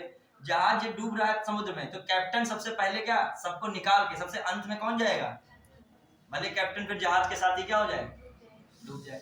तो जिम्मेदारी, नेतृत्व को इतना सम्मान भी मिलता है, नेतृत्व को उतना संघर्ष भी लास्ट में रहता है। ये नेतृत्व जो भी जहां भी कर रहा होगा वही जिम्मेदारी रहता है। दूसरी तरफ चले जाइए, अभी देखो यूपीपीएससी में, जब मैं संविधान की बात कर रहा हूँ, अभी क्वेश्चन इस पे आया था 2022 में क्वेश्चन आया है इसी पे जो मैं बताना चाह रहा हूँ। अभी जो है यूपीपीसीएस में पेपर लीक वाला प्रकरण उठा, सरकार को एक्शन करना था कि जनता ने बहुत ज्यादा क्या किया था, आंदोलन किया था। तो अब सरकार को किस पे, यहाँ पे भी क्या कह दोगे तुम, यूपीपीएससी के भी अध्यक्ष को क्या कर दिया जाए, हटाया जाए। सरकार के जो अंडर में होता है पावर, तो क्या करती, यूपीपीएससी के अध्यक्ष को ही हटाती। जैसे ये प्रकरण हुआ तुरंत लॉजिक लगाना चाहिए था, उसके सेकंड रैंक कौन होती है, परीक्षा नियंत्रक की वहां पे। तो अब सरकार को पावर नहीं दी गई है राज्य लोक सेवा आयोग के अध्यक्ष को हटाने की, उसको हटाने की पावर किसके पास है, राष्ट्रपति के पास। किसके पास है? राष्ट्रपति के अब बताओ वो भी सुप्रीम कोर्ट की सलाह। अब बताओ क्या ऐसा मैटर इतना बड़ा हो जाएगा कि राष्ट्रपति से सुप्रीम कोर्ट हटाया जाएगा? ये तो बहुत बड़ी प्रक्रिया हो जाएगी जटिल। तो सरकार ने अपने गुस्सा जो किस पे फोड़ा, जो मतलब किसको दिखाया कि ये गलत ना हो दोबारा, परीक्षा नियंत्रक को हटा दिया और उनकी जगह पे दूसरा आ गया। अब क्या संजय सिंह जो है अध्यक्ष है यूपीएससी के, जो ऐसा वो समझ रहे होंगे हमको देखे कौन हटाता है, क्योंकि उनके पास क्या है, एक हिसाब से देखा जाए कॉन्स्टिट्यूशनल पावर है, वो जब हाँ राष्ट्रपति करेंगे तब हटेंगे। ये सब चीजें होती है जब कोई चीज ऐसी हो जाए तो आप तर्क कर रहे हो किसी मतलब राज्य सरकार को चाहिए कि इनको क्या कर दे, हटा दे। तो लोक सेवा आयोग में ऐसे तर्क मत दीजिए कि आप बात में फंस जाओगे।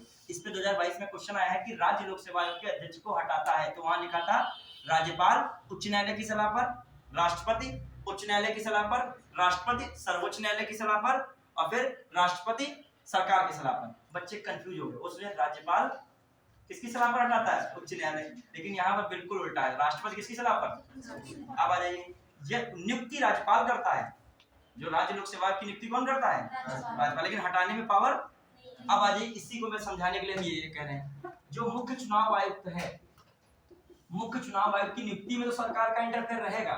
अब मान लीजिए इससे तनबन हो जाती है तो हटाने में सरकार यहाँ पर कोई अहमियत नहीं रखेगी। हटाता तो राष्ट्रपति है, लेकिन बताया ना राष्ट्रपति हर चीज ज्यादातर हर चीज तो नहीं देंगे, कुछ विवेकी शक्तियां भी होती हैं, लेकिन ज्यादातर वो पावर्स इसकी डिपेंड रहती हैं रिकमेंडेशन, सिफारिश पर। तो आ जाइए, जो राष्ट्रपति किसको हटाता है, इसको, लेकिन यहाँ पर किसकी सलाह लगेगी, सुप्रीम कोर्ट की सलाह लगेगी, तब ये क्या हो सकता है। आइए और एक बार, हाँ एक सेकंड, सुप्रीम कोर्ट इसको नहीं रखेगा। अब इसमें एक जो दूसरी स्थिति रखेगा, सुप्रीम कोर्ट नहीं है, इसमें क्या होगा, संसद की विशेष सलाह रखेगा, संसद की सलाह पर, ये रखिए सही, संसद की सलाह, सुप्रीम कोर्ट नहीं, अभी समझिएगा, संसद की सलाह भी पूरा एक्सप्लेन कर रहे हैं, संसद की सलाह पर। और संसद की सलाह जो होगी वो कैसे आधारित होगी, विशेष बहुमत वाली होगी। और विशेष बहुमत कैसा होगा, विशेष बहुमत के लिए मैंने क्या बताया था, यदि लोकसभा से मैटर उठेगा और दूसरा कहां से, राज्यसभा से, ऐसे इसको हटा भी नहीं सकते हो। अब बताओ, इतनी अभी प्रक्रिया बता रहे कितनी जटिल होगी, मैंने एक बार पढ़ाया है। तो कहने का मतलब ये है, मुख्य चुनाव आयुक्त हो गया, अन्य चुनाव आयुक्त हैं, तो मुख्य चुनाव आयुक्त तो अन्य चुनाव आयुक्त की जो योग्यता थी किसके अनुसार थी, सुप्रीम कोर्ट के न्यायाधीश के समान। तो हटाने की प्रक्रिया किसकी, केवल मुख्य चुनाव आयुक्त की। कैसे हटाया जाएगा, सुप्रीम कोर्ट के न्यायाधीश के समान ही इसको भी क्या किया जाएगा, हटाया जाएगा, लेकिन इसको नहीं, ये फिर बच जाओगे वहां पे, इसको नहीं, इसको हटाने में कोई बड़ा काम नहीं है, ये सलाह कर देगा, राष्ट्रपति को दे देगा और राष्ट्रपति क्या कर देंगे इसको, ये चीज समझिएगा। यहाँ पे थोड़ा सा घुमावदार आता मैटर है, आप सोचोगे समझ रहे हो कुछ की नहीं, जो है थोड़ा सा समझिए कि देखो निर्वाचन आयोग सरल टॉपिक भी है, थोड़ा सा समझने लायक है। अभी जो सरल चीजें होती है वो पूछता अब नहीं है। अब ये थोड़ी पूछेगा निर्वाचन आयोग चुनाव के संचालन के अधीक्षण, नियंत्रण और निर्देशन की शक्ति किस आर्टिकल में दी गई है, तुम लगा दोगे 324, खुश होगा कि ये क्वेश्चन आया। 8 लाख लड़का जो फॉर्म भरा है तो 7 लाख लोगों ने ये टिक लगा दिया है, तो आपको वो टिक लगाओ जो है जल्दी बच्चे जो नहीं लगा पा, पढ़ने वाले कर पा रहे। अब उसने घुमाया, क्वेश्चन क्या दिया, मुख्य चुनाव आयुक्त को राष्ट्रपति द्वारा संसद के विशेष बहुमत की सिफारिश के आधार पर हटाया जाता है। उसने पहली लाइन लिखी, ठीक है, फिर दूसरी लाइन लिखी, अन्य चुनाव आयुक्तों को भी राष्ट्रपति द्वारा संसद की सलाह पर हटाया जाता है। फिर अगली लाइन लिखी उसने, यह प्रक्रिया इसलिए अपनाई गई क्योंकि मुख्य चुनाव आयुक्त एवं अन्य चुनाव आयुक्त की योग्यता न्यायाधीश के समान है। क्योंकि शब्द हटा दो, ये तीसरा सेंटेंस में क्या है, मुख्य चुनाव आयुक्त अन्य चुनाव आयुक्त की जो है योग्यता किसके समान है, सुप्रीम कोर्ट के न्यायाधीश के समान है। अब उसमें लिखा 1 2 3 1 3 2 3 और फिर केवल 1, ऐसे लिख दिया ऑप्शन। तो आप समझिए जब आप 3 सेंटेंस को पढ़ रहे हो तो आपका साइकोलॉजी क्या कह रहा है कि दोनों लोग क्या हैं, सुप्रीम कोर्ट के न्यायाधीश की योग्यता रखते हैं, तो इसीलिए इनको हटाया भी जाना कैसे चाहिए, सुप्रीम कोर्ट के न्यायाधीश के समान। तो पहला वाला सेंटेंस तो सही था और दूसरा वाला सेंटेंस को कौन कहने लगा सही है, तीसरा वाला सेंटेंस कहने लगा, लेकिन पहला अलग था, दूसरा अलग है, तीसरा अलग। समझना हमारी बात को, हम क्यों ये क्वेश्चन बता रहे हैं, क्योंकि अब आयोग में क्वेश्चन ऐसे उठाता है कि आप जो लॉजिक लगाओगे लॉजिक आपका सही बैठेगा, लेकिन एग्जाम के हॉल के बाद जब आओगे क्वेश्चन आंसर की कुछ अलग ही बताएगी। वो आपको लॉजिक सही बेटा, लॉजिक सही आपका है ना, उनका लॉजिक जिसने बुक में लिखा है वो लॉजिक तो आपका सही नहीं है, आप अपना लॉजिक लगा दिए। देखो मैंने पहला क्वेश्चन ये सेंटेंस कहा स्मृति के संदर्भ में, जब कोई भी पेचीदा पढ़ा करो तो उस पे एक क्वेश्चन जरूर बनाया करो, वो भी हार्ड लेवल का। जैसे मैंने लिखा पहली बात क्या लिख रहा था कि मुख्य चुनाव आयुक्त को हटाता कौन है, ये मैं लिख रहा था। हटाया जाता है किसकी तरह, जो है ये हटाता कौन है, राष्ट्रपति, किसकी सलाह पर, संसद की सलाह पर, ये मैंने बोला था। ठीक है, अब तुम्हारा लॉजिक दिमाग में गया, अभी देखना, अभी तुम्हारे दिमाग में नहीं लॉजिक गया, तीसरा सेंटेंस अब घुमा देगा। अब दूसरा सेंटेंस मैंने दिया कि ये किसकी बात कर रहा हूँ, सीईसी चीफ इलेक्शन कमिश्नर, फिर जो है इलेक्शन कमिश्नर हटाया जाता है किसके सलाह पर, किसकी सलाह पर, राष्ट्रपति हटाता है इसी सलाह पर, संसद की ही जो वो दे रहा है ऊपर वाली बात दे रहा है। फिर मैं लिख रहा हूँ तीसरा सेंटेंस कि तीसरा लिख रहा हूँ कि चीफ इलेक्शन कमिश्नर, ठीक है, प्लस इलेक्शन कमिश्नर, दोनों की योग्यता किसके समान है, सुप्रीम कोर्ट के न्यायाधीश के समान है। अब आइए मैं ऑप्शन दे रहा हूं आपको, ये 3 लाइनें लिखी। अब देखो एक पीसीएस में ट्रेंड चला है, जैसे समीक्षा दिखा पीसीएस हो, 1 लाइनर क्वेश्चन तो बंद कर दिया उसने, आता है 1 2 3 वाला। 1 2 तो बहुत पूछा था, केवल 1 केवल 2, एक और सही या 2 सही, ना तो 1 सही ना तो 2 सही, ना तो 1 सही ना तो 2 सही वाला जो हो जीरे काम होता है।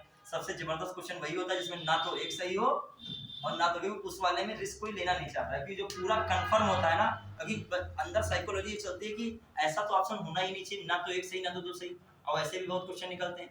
और कभी ये भी नहीं कह सकते हो कि ज्यादातर 1 और 2 दोनों क्या होंगे, सही होंगे। इस लॉजिक में मत रहिएगा, अपना नॉलेज होगा तभी वो क्वेश्चन क्या हो पाएगा, वो बना कैसी पजल नहीं देगा। पिछली बार आया क्या 22 में 1 और 2 दोनों वाले दोनों बहुत सारा सही थे, तो लड़कों ने दिमाग लगाया कि 23 में कि हम यही मारे, और उसमें क्या था, ना तो 1 ना तो 2 वाले सही थे, या फिर केवल 1 या केवल 2 वाले बहुत सही निकले, अब सब धराशायी हो गए। लेकिन इस बार समीक्षा अधिकारी में क्या हो रहा था, जो वेटेज ज्यादा देखा जाए, 1 और 2 दोनों वाले क्या निकल रहे, ज्यादातर सही निकल रहे थे।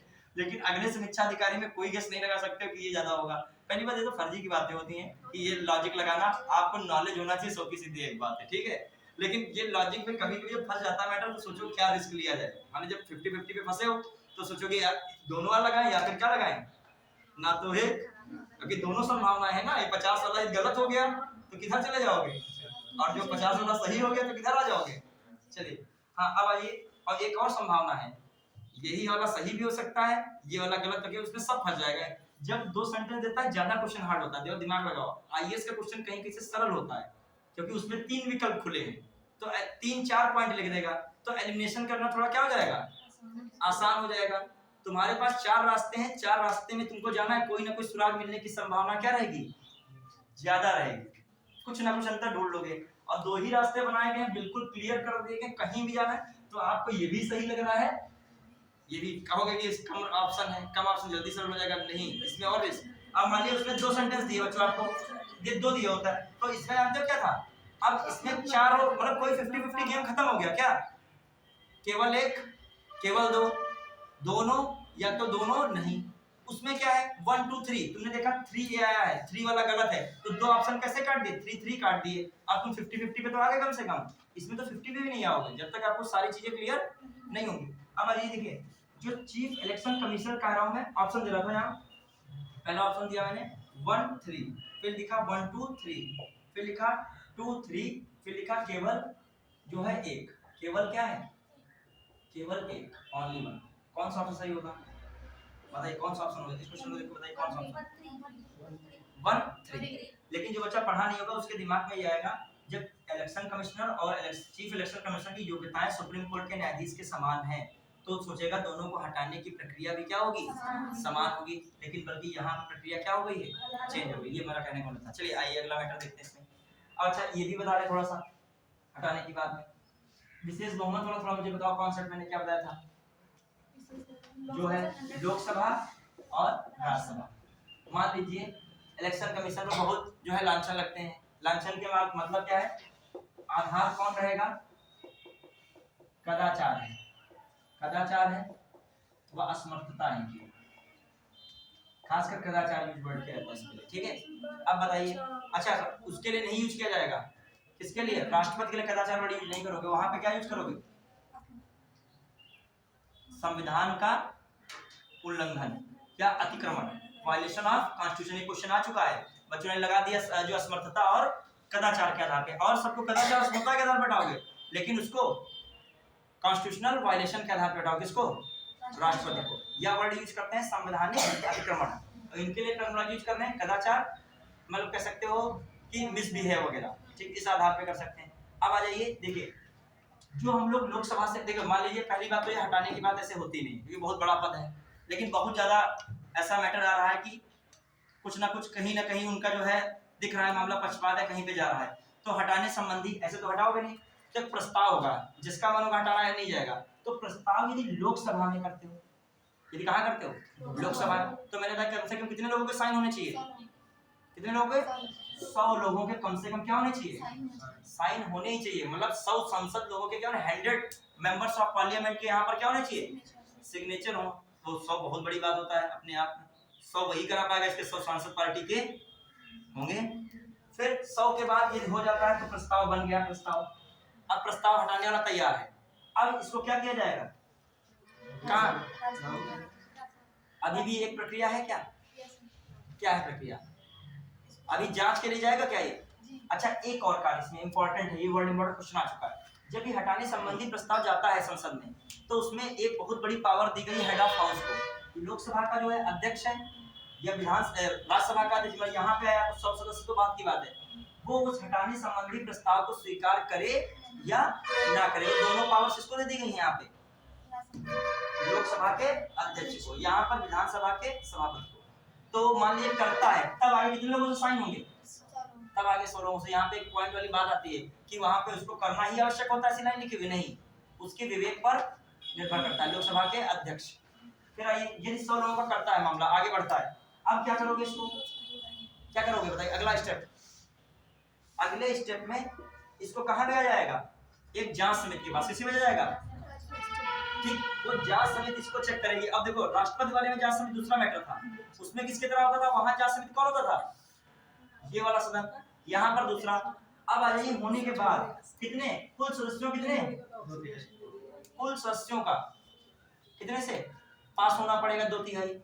जब पास हो जाएगा तब कहाँ आएगा? राज्यसभा में। राज्यसभा से भी पास होना पड़ेगा। जब पास हो जाएगा तब अंतिम रूप से माना जाएगा ये संसद की क्या हुई है? सलाह हुई है। तब राष्ट्रपति क्या करेगा? हटाएगा। जैसे हाई कोर्ट का न्यायाधीश होता है इसमें, ठीक है, सुप्रीम कोर्ट के क्या हो सकते हैं? अन्य न्यायाधीश हो सकते हैं। हाई कोर्ट का भी न्यायाधीश के बीच में रख लेते हैं, क्योंकि वैसे रखना होता नहीं है, लेकिन हाई कोर्ट का न्यायाधीश, जो सुप्रीम कोर्ट का न्यायाधीश ना हो तो हाई कोर्ट का न्यायाधीश क्या रहता है? चीफ, मतलब जो हाई कोर्ट का कौन न्यायाधीश होता है? चीफ जज हो सकता है, ठीक है। तो ये भी याद रखेगा। इतना डीप में नहीं पूछेगा क्योंकि आपसे बहुत ज्यादा डीप में चले जाओगे, लेकिन बता दिया ये जैसे सुप्रीम कोर्ट का न्यायाधीश होना चाहिए। यदि नहीं है तो क्या रखेंगे? हाई कोर्ट का चीफ। देखो सैलरी में क्या होता है? हाई कोर्ट का जो चीफ जज ऑफ हाई कोर्ट होता है उसकी सैलरी सुप्रीम कोर्ट के न्यायाधीश की क्या होती है? इक्वल होती है। क्या होती है सैलरी सुप्रीम कोर्ट के न्यायाधीश की? 2 लाख। बताइए, भूल गए? 2,50,000। देखो सुप्रीम कोर्ट के, समझिएगा, सुप्रीम कोर्ट के मुख्य न्यायाधीश की सैलरी कितनी होती है? 2,80,000। और सुप्रीम कोर्ट के अन्य न्यायाधीश की सैलरी कितनी होती है? 2,50,000। और जो ये अन्य न्यायाधीश की सैलरी 2,50,000 है, वही हाई कोर्ट के क्या होती है? चीफ जज ऑफ हाई कोर्ट की होती है। मतलब जो उच्च न्यायालय का मुख्य न्यायाधीश होगा उसकी सैलरी कितनी है? 2.5 लाख। वही सुप्रीम कोर्ट के न्यायाधीश की सैलरी कितनी है? 50,000 और 2.5 लाख। और एक और चीज, सुप्रीम कोर्ट का जो न्यायाधीश होता है वो कहाँ से आता है देखा जाए? हाई कोर्ट से ही तो आता है। शर्त नहीं है, कितने साल का अनुभव होना चाहिए उसको? 10 साल। 10 साल तो वकालत का, 5 साल कम से कम लगातार कितना अनुभव होना चाहिए? समझ लो। देखो मैं रिलेट कर रहा हूँ कितनी चीजें इंपॉर्टेंट है। निर्वाचन आयोग पढ़ रहे हो, जुड़े कहाँ से गए? थोड़ा बहुत न्यायपालिका जुड़ गए हो। अब जिसको न्यायपालिका, अब क्वेश्चन ऐसा उसने बनाया कुछ कि न्यायपालिका और किसको जोड़ दिया आपस में? निर्वाचन आयोग के, क्योंकि उसने योग्यता वाला लाइन दे दी ना, योग्यता होती है। फिर योग्यता आपको पता भी होना चाहिए। मैं कह रहा हूँ सुप्रीम कोर्ट के न्यायाधीश की योग्यता क्या होती है? मेन लगातार 2 या लगातार 1 या 1 से अधिक हाईकोर्ट में क्या रहा हो, 5 वर्ष तक न्यायाधीश के अनुभव कर रहा है, न्यायाधीश का अनुभव प्राप्त किया हो या न्यायाधीश रहा हो, सीधा मतलब। और दूसरा क्या होता है, दूसरा क्या है, हाईकोर्ट में क्या रहा हो, 10 वर्ष वकालत की हो। तो दोनों बातें इंपॉर्टेंट है। तो वही क्या हो सकता है, सुप्रीम कोर्ट का न्यायाधीश। और वही योग्यता कौन रखते हैं यहाँ, मुख्य चुनाव आयुक्त और अन्य चुनाव आयुक्त। चलिए आगे ये इसमें देखते हैं, ये हटाने वाली बात भी होगी। अब कुछ और का है, बहुत इंपॉर्टेंट है इनका, कुछ संवैधानिक उपबंध भी देख लिया, आर्टिकल्स देखिए, थोड़ा आर्टिकल भी दिमाग में रखिएगा। आर्टिकल थोड़ा सा इंपॉर्टेंट पूछ लिया था कभी फैक्चुअल में।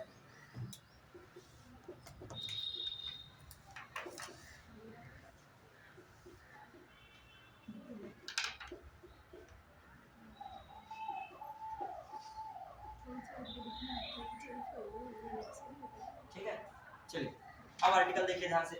जो हम आर्टिकल ये रख लें और पार्ट कौन है बताइए, आप लोग बताओगे। निर्वाचन आयोग किस पार्ट में दिया, 15 में, ठीक है।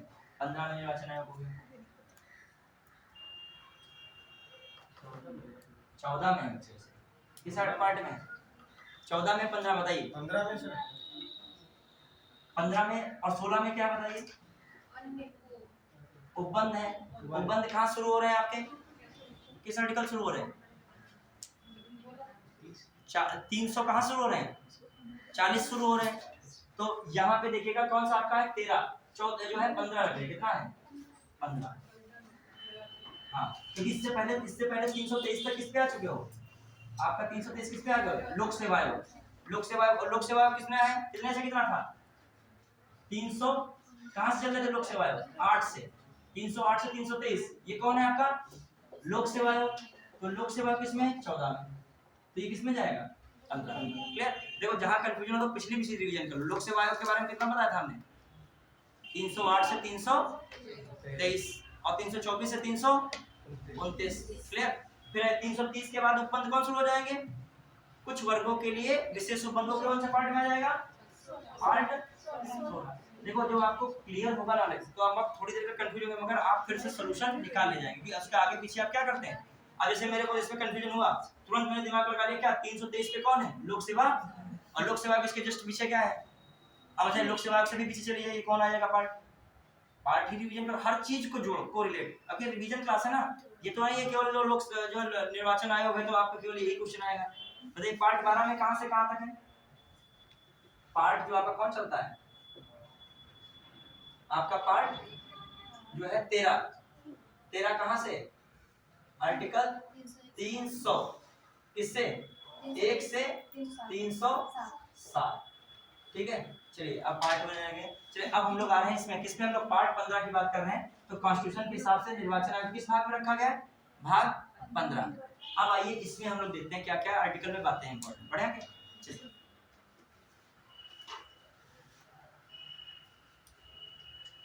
चलिए देखते हैं हम लोग क्या है मामला इसमें। 324 में क्या इंपॉर्टेंट, पहली बात भारत निर्वाचन आयोग इलेक्शन कमीशन किसमें दिया है, इलेक्शन कमीशन की स्थापना ही कहते हैं किसमें, किसके अंतर्गत की है, 324(1) के अंतर्गत। कब की गई है, 25 जनवरी 1950। और सबसे इंपॉर्टेंट लाइन, चुनावों के संचालन,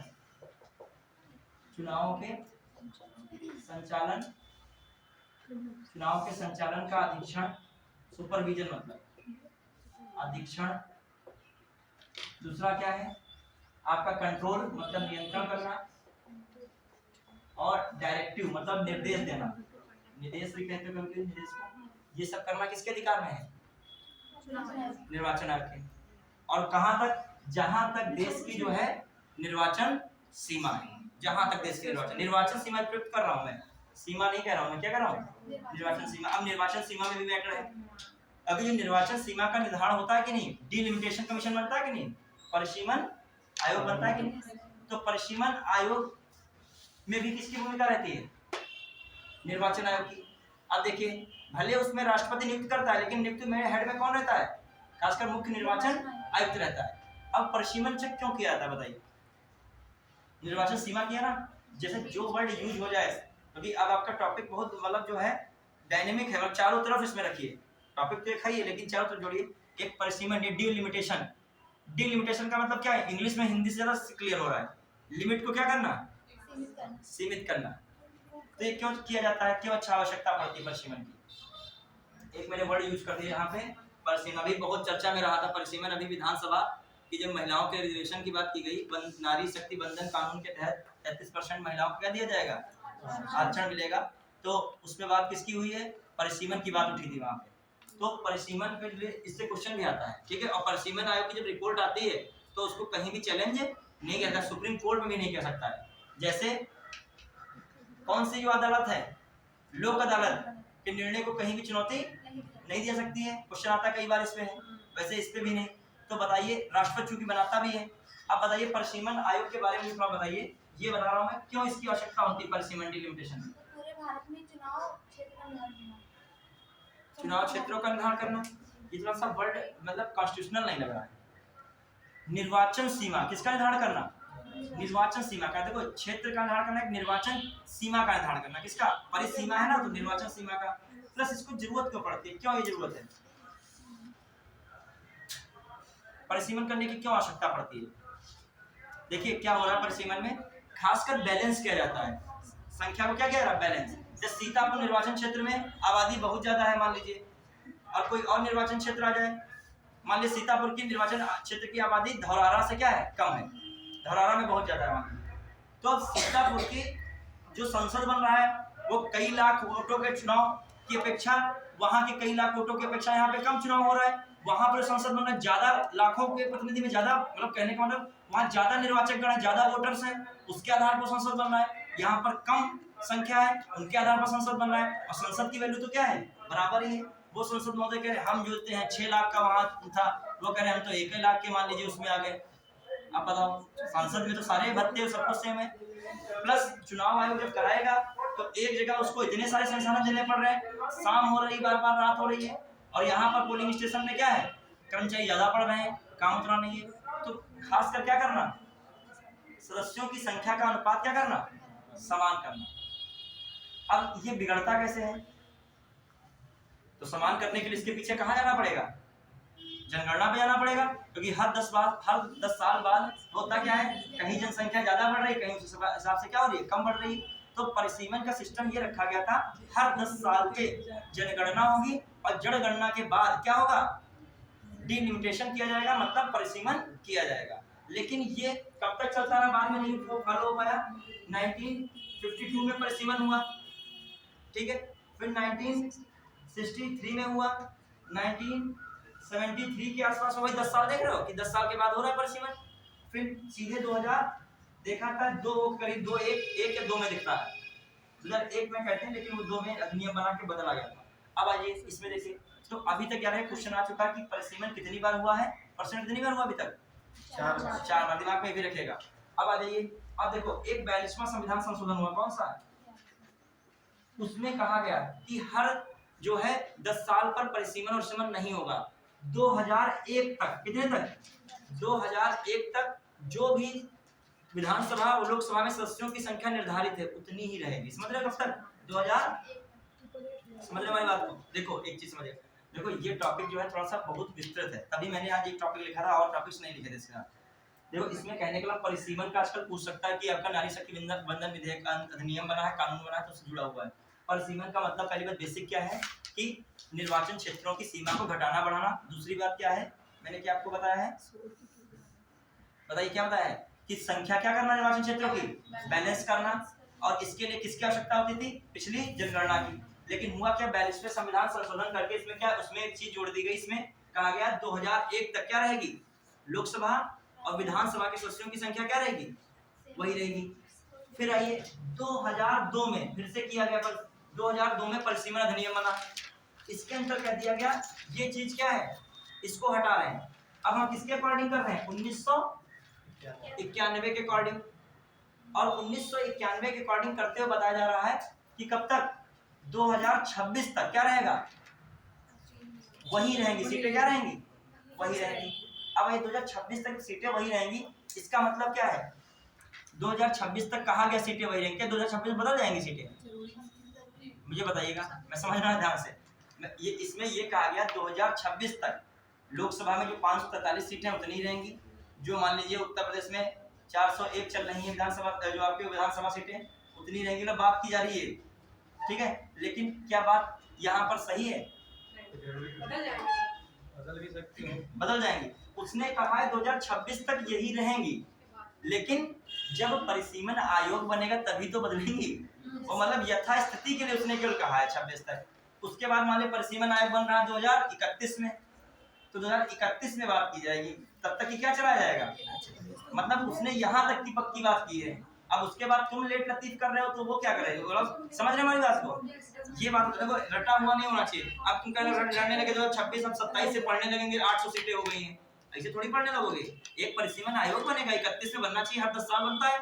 या फिर बनाएंगे कब, 2021 में बना देना चाहिए 2011 की जनगणना के अनुसार, या फिर नहीं बनाए। देखो ज्यादातर परिसीमन आयोग कब बने हैं, डिजिट में देखिएगा 10 साल के उपरांत बने हैं। 2027 में परिसीमन आयोग बना दोगे क्या? संभावनाएं तो मुझे लग रहा है कितने बनाने की, 31 में। तब 26 वाली बात रहेगी। अब 26 में बदलाव किया जाएगा। अब देखो वो कौन सी जनगणना लेते हैं, 2011 की लेते हैं, 2021 की लेते हैं। अभी 21 का तो फाइनल डाटा ही नहीं आया है, क्लियर। तो ये चीजें उठेंगी बातें, क्लियर। अब ये दिमाग में रखिएगा कि कोई जरूरी नहीं है कि 2026 में सीटें आपको तुरंत पढ़ने को मिल जाए। कितनी सीटें हो रही हैं, 700-800। जब परिसीमन आयोग अगला रिपोर्ट देगा, ये तो पिछला जो परिसीमन आयोग बना था उसके अनुसार चल रहा है ये सीटें, अगला परिसीमन आयोग बनेगा तभी आएगा। अभी सरकार ने परिसीमन आयोग की बात नहीं की है, ध्यान दीजिए। कभी ये कहा कि परिसीमन आयोग का गठन किया जा रहा है, ये किया जा रहा है, ये तब तक परिसीमन जब तक नहीं होता तब तक की है। ये भी बात की जाती है 2026 तक की सीटें हैं, कब तक हैं, बस। ये नहीं कहा जा रहा कि 27 में परिसीमन आयोग गठित हो जाएगा, ये 26 में गठित हो जाएगा, तुरंत बदल दी जाएंगी सीटें, ये कोई बात अभी नहीं आ रही है। चलिए आगे हम लोग देख रहे हैं, बढ़े आगे। चलिए अब आइए कुछ आर्टिकल पे आते हैं। 325 में क्या था, बहुत इंपॉर्टेंट आर्टिकल। परिसीमन और क्लियर हुआ कि नहीं? चलिए अब आइए जो है ये सन लिख लिएगा, पूछे जा चुके हैं, एक बार क्वेश्चन आया था कब कब परिसीमन भारत में हुआ है अभी तक। हाँ आइए इसमें क्या 325 बहुत इंपॉर्टेंट आर्टिकल बताइए, उसकी चर्चा कीजिए। इसमें किसी मूल जात धर्म को विशेष लेकर मतदान में और मतदाता सूची में नाम हटाने जोड़ने की। सही बात है, थोड़ा सा शब्दों में है पहले लेकिन भाव सही है, ठीक है। हाँ बताइए, सही बता रहे हैं कि नहीं? हमने गोष्ठी कर दी, तुम लोग कह सकते हो कि सही है। हाँ अब आइए क्या है मामला, देखते हैं हम लोग कि जो 325 है इसमें क्या कहा गया है, कौन से पॉइंट लिए गए हैं वो भी ध्यान रखिए। धर्म, जाति, लिंग और किसके आधार पर, मूल वंश।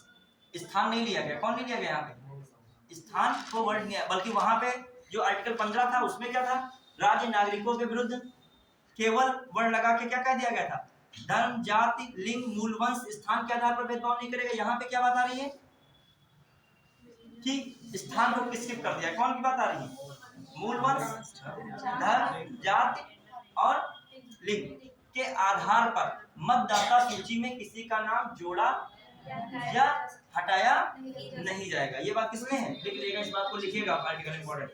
और एक चीज और, जो पहले से पढ़े बच्चे वो नहीं लिखे, काम चल सकता है। जो नए वाले बच्चे हैं दूसरी बार पढ़ रहे हैं वो जरूर लिखें, कई बार पढ़ चुके पढ़ा चुके उनकी बात अलग है, लेकिन जो है तो मान लीजिए दूसरी बार पढ़ रहे हैं तब नहीं लिखा तो दिमाग में स्किप हो जाती चीजें। एक सब्जेक्ट की 4-4 बार कॉपी भर जाती है, और जो फ्रेशर लड़का होता है वो एक बार कॉपी नहीं भर पाता है, और फिर कहता है हमारी मेमोरी कमजोर है, हम कंफ्यूज बहुत होते हैं। कंफ्यूज तुम नहीं, सब दुनिया कंफ्यूज होती है, ऐसा कोई दवाई बनी नहीं जड़ी बूटी। हम पढ़ाते कितना में हम खुद कंफ्यूज हो जाएंगे। कोई 100% मैंने कहा ज्ञानी नहीं हो सकता है, जब कोई दुनिया में 100% है ही नहीं तो कोई कितना भी सब्जेक्ट में महारत थी, कोई 100% नहीं हो सकता है। उसको भी क्या करता रहता है, बार बार रिसाइकिल चलता है, तभी दिमाग बना रहता है। आइए मैं इसको लिख रहा हूँ, क्या किसके आधार पे, धर्म और रिलीजन, जाति, कास्ट, लिंग या मूल वंश, ठीक है, मूल वंश के आधार पर मतदाता सूची में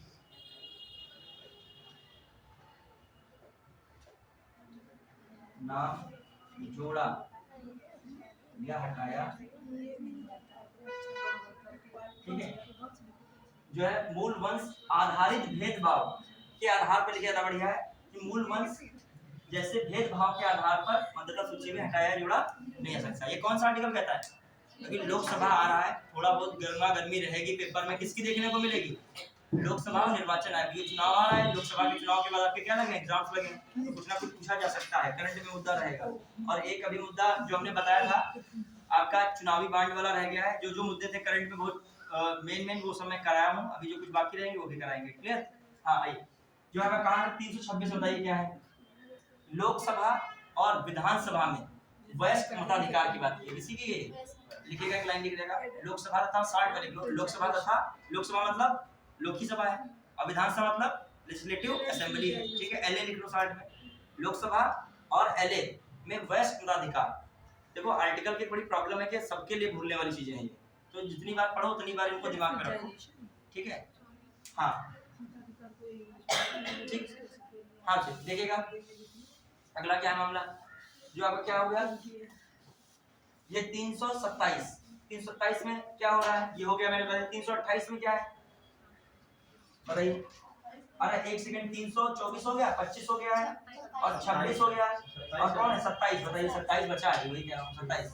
बताइए, बहुत इंपॉर्टेंट, राज्य के विधानमंडल के निर्वाचन में, मतलब किसका, विधानमंडल का लेजिस्लेशन का यदि वो इलेक्शन होता है तो उसमें संसद उपबंध कर सकते हैं, संसद द्वारा उपबंध, मतलब समझ पाए कि नहीं, समझना। राज्य के विधानमंडल में कोई भी संशोधन इत्यादि है चुनाव संबंधित, उसमें संशोधन का अधिकार किसको है, संसद को। ये किससे संबंधित है, 27 कहता है, समझ रहे हैं। फिर बताओ, लेजिस्लेशन समझ रहे हो ना, मतलब विधानमंडल, उसमें क्या हो रहा है, आपका इलेक्शन हो रहा है, तो उसमें संसद को उपबंध बनाने की क्या मिली है, शक्ति है। ठीक है, किसमें, संसद को मिली है। कंफ्यूजन हो जाएगा 27-28 में भी, 28 भी सेम ऐसे लगेगा तुमको। राज्य के विधानमंडल के निर्वाचन में संसद को उपबंध बनाने का अधिकार। ठीक, और तुरंत अगला जाइए, 28 क्या कहता है, 28 क्या कह रहा है बताइए फटाक से, 28 में बताइए। अच्छा टाइम तो हो गया क्या है, अरे चलिए बस 1-2 मिनट खत्म कीजिएगा। हाँ बताइए, चुनाव चल रहा है, अगर किसी कारण वो विदेश चला गया है और मत अपना करना चाहता है तो बाहर है, देश के बाहर, तो कैसे करेगा? तो यहाँ पे तो उसमें चुनाव आयोग कोई ना कोई प्रक्रिया करेगा फिर, या फिर वो मत ही नहीं डाल पाएगा। अब मान लीजिए चुनाव आयोग कभी-कभी वृद्धों के लिए कोई ऐप जारी कर देता है कि इसके माध्यम से कर सकते हो। अभी हम लोग पढ़ रहे थे राजस्थान में कोई ऐप जारी की गई, जो वृद्ध हैं, दिव्यांग जन हैं, उनके लिए क्या की जा रही है, जो पोलिंग स्टेशन तक ना पहुंचे वो क्या कर सकते हैं, उसी के माध्यम से ऐप जो है वोट कर सकते हैं। तो कोई ना कोई व्यवस्था की जा सकती है। इस भारत के नागरिक आप हो रहे हैं तो वोट के लिए वो थोड़ा सा निर्भर करता है चुनाव आयोग पे भी। हाँ आइए देखिए, अगला इसमें देख लिया, फिर हम चल रहे हैं, देर हो रही है ना तुम लोगों को भी, अगले क्लास में 28 में क्या, विधानमंडल के निर्वाचन में किसको, राज्य विधानमंडल के निर्वाचन में किसको उपबंध करने की शक्ति है, नहीं, विधानमंडल को उपबंध है, समझे। राज्य के निर्वाचन में विधानमंडल को उपबंध करने की शक्ति, ऐसे लिख लेगा। मतलब राज्य के निर्वाचन में, राज्य का निर्वाचन किसमें होगा, विधानमंडल ही तो होता है। राज्य के निर्वाचन में विधानमंडल को उपबंध करने की शक्ति, राज्य के निर्वाचन में विधानमंडल को उपबंध करने की शक्ति। उसमें क्या था, राज्य का निर्वाचन के, राज्य के विधानमंडल में निर्वाचन हो रहा है, उसमें किसको पावर दी, संसद को। और इसमें भी राज्य का ही निर्वाचन दोनों जगह पे है, ध्यान रखिएगा। वहां पे लड़के लगा देते, कंफ्यूज आते हैं। पहले में किसको दिमाग में रखिएगा, पहले में संसद को पावर है, दूसरे में किसको पावर है, विधानमंडल को ही पावर, लेकिन राज्य के निर्वाचन में। आइए फिर मामला आ रहा है, कौन सा 29, उसमें वही मामला है। किसके मामले में बताइए, बस छोड़ रहे हो गया। हाँ लिखिएगा, उसमें किसमें क्या लिख दें बताइए, कोई मामला यदि लिखेगा सुप्रीम कोर्ट का हस्तक्षेप, बस इतना लिखिएगा, सुप्रीम कोर्ट का हस्तक्षेप। जो इलेक्शन कमीशन के मामले में सुप्रीम कोर्ट का हस्तक्षेप। बस चलते चलते एक बात बता दे रहे हैं कि राजनीतिक पार्टी का कुछ मैटर है, एक मिनट चलते चलते बता रहा हूँ। देखिए राज्य स्तर की पार्टियां, इसके कार्य में क्या है, राज्य स्तर की जो पार्टी होती है उनको कौन सी दर्जा देना, राष्ट्रीय स्तर की पार्टी का देना। तो राष्ट्रीय स्तर की पार्टी इसमें कौन कौन है, 6, बताइए कौन कौन है, जल्दी से बताइए, कौन कौन बताएगा मुझे। एक बीजेपी, तो बहुत इंपॉर्टेंट क्वेश्चन है, बीजेपी है, फिर आम आदमी पार्टी है, फिर बीएसपी है। बीएसपी की स्थापना पूछा जा चुका है, बीएसपी का, बीजेपी का फेमस पार्टी, इनका स्थापना 1984 में, बीएसपी 1984 है, बीजेपी 1980। थोड़ा कंफ्यूजन पे तभी मैंने बताया। आइए फिर दूसरी कौन, 3 पार्टी के, एक बार शॉर्टकट में खेल रहा हूँ। बीजेपी हो गया, फिर बीएसपी हो गया, फिर आम आदमी पार्टी हो गया, जल्दी बताइए, नेशनल पीपल पार्टी हो गया, सीपीआई कौन, मार्क्सवादी हो गया, और 1 2 3 4 और कोई आपकी फेमस कौन है, हाँ आम आदमी पार्टी आ गई। जो इतनी पार्टी आपकी हो रही है, क्लियर। तो दिमाग में रखिएगा 1 है, 2 है, 3 है, 4 है और 5 है। कोई और नहीं है आपकी? हाँ, अरे कांग्रेस तो भूले गए हो। इंडियन नेशनल आप पूरी वही कह रहे हो, 5 नहीं 6 बार। हम लोग इतना कांग्रेस पुरानी चल रही पार्टी की कांग्रेस ही भूल गए हो। ठीक है जी, वही कार्यक्रम में तुम भूपाई को भूल गए हो। ठीक है, वो बहुत बढ़िया कपड़ा वाला पहन के आए तो उन्हीं को भूल गए हो क्या? आधा सामान मिठाई सब के साथ 2 पीस ले जा रहे हो, भूपाई को नहीं खिला रहे हो मिठाई। हाँ चलिए आइए बच्चे, आइए फिर फटाक से 1 मिनट की चलते चलते। अब देखिए एक कुछ शर्त होती है राज्य स्तर की पार्टी को राष्ट्रीय पार्टी का दर्जा देने की। बस ऐसे सुन लीजिएगा, टाइम बहुत ओवर हो चुका है अभी हम गाड़ी देखे ही नहीं बात जो है इसमें। बस सुन लीजिएगा, देखिए क्या होता है। राज्य स्तर की पार्टी की पहली शर्त होती है कि 3 राज्यों में, कितने राज्यों में? 3 राज्यों में जो चुनाव लोकसभा हो या विधानसभा हो, इसमें कितने % वोट पा जाए? 6% मतदान। कितना हो? 6% मतदान। या फिर कितने % लोकसभा में सीटें प्राप्त हो? 2% सीटें प्राप्त हो। क्लियर? या फिर 4 राज्यों में कितना मिल रहा हो प्रतिशत? 4%। कितना %? 4%। ठीक है, तो ऐसे एक और शर्त है। आम आदमी पार्टी किससे बनी है, इसको बताइए थोड़ा सा हमें। जो एक सबसे सरल शर्त कौन है? 4 क्या मैंने बताया? 4 राज्यों में किसका दर्जा मिला हो? राज्य स्तर की पार्टी का। किसका दर्जा? राज्य स्तर की पार्टी का दर्जा। मतलब 4 राज्यों में किसका दर्जा मिला? राज्य स्तर की पार्टी। तो अपने आप कौन सी पार्टी बन जाएगी? राष्ट्रीय पार्टी। अब चलो चल रहे हैं, तो एक शेर लास्ट में चल रहे सुनाए जा रहे हैं। ठीक है, अच्छा हाँ, ये सच है कि पांवों ने बहुत कष्ट उठाए हैं। ये सच है कि पांवों ने बहुत कष्ट उठाए हैं, पर पांव किसी तरह से सही राह पे आए हैं। समझ पाए बात को? समझ पाए कि नहीं बात को? मतलब तुमने बहुत संघर्ष किया है, तो संघर्ष जब कर रहे थे तो तुमको लग रहा था बेकार संघर्ष तुम्हारा जा रहा है, लेकिन उसी संघर्ष से तुम सही ट्रैक पर क्या हो गए हो? आ गए हो। जब समाज कह रहा था तुम जो है सही नहीं दिशा में चल रहे हो, इतना पढ़े हो कि तुम 5 में पीसीएस की आ गए हो। चलिए आज के चलते हैं, फोटो लेते हैं, इसको भी बंद कर दीजिए। ठीक है, हाँ एक चीज देखा है जो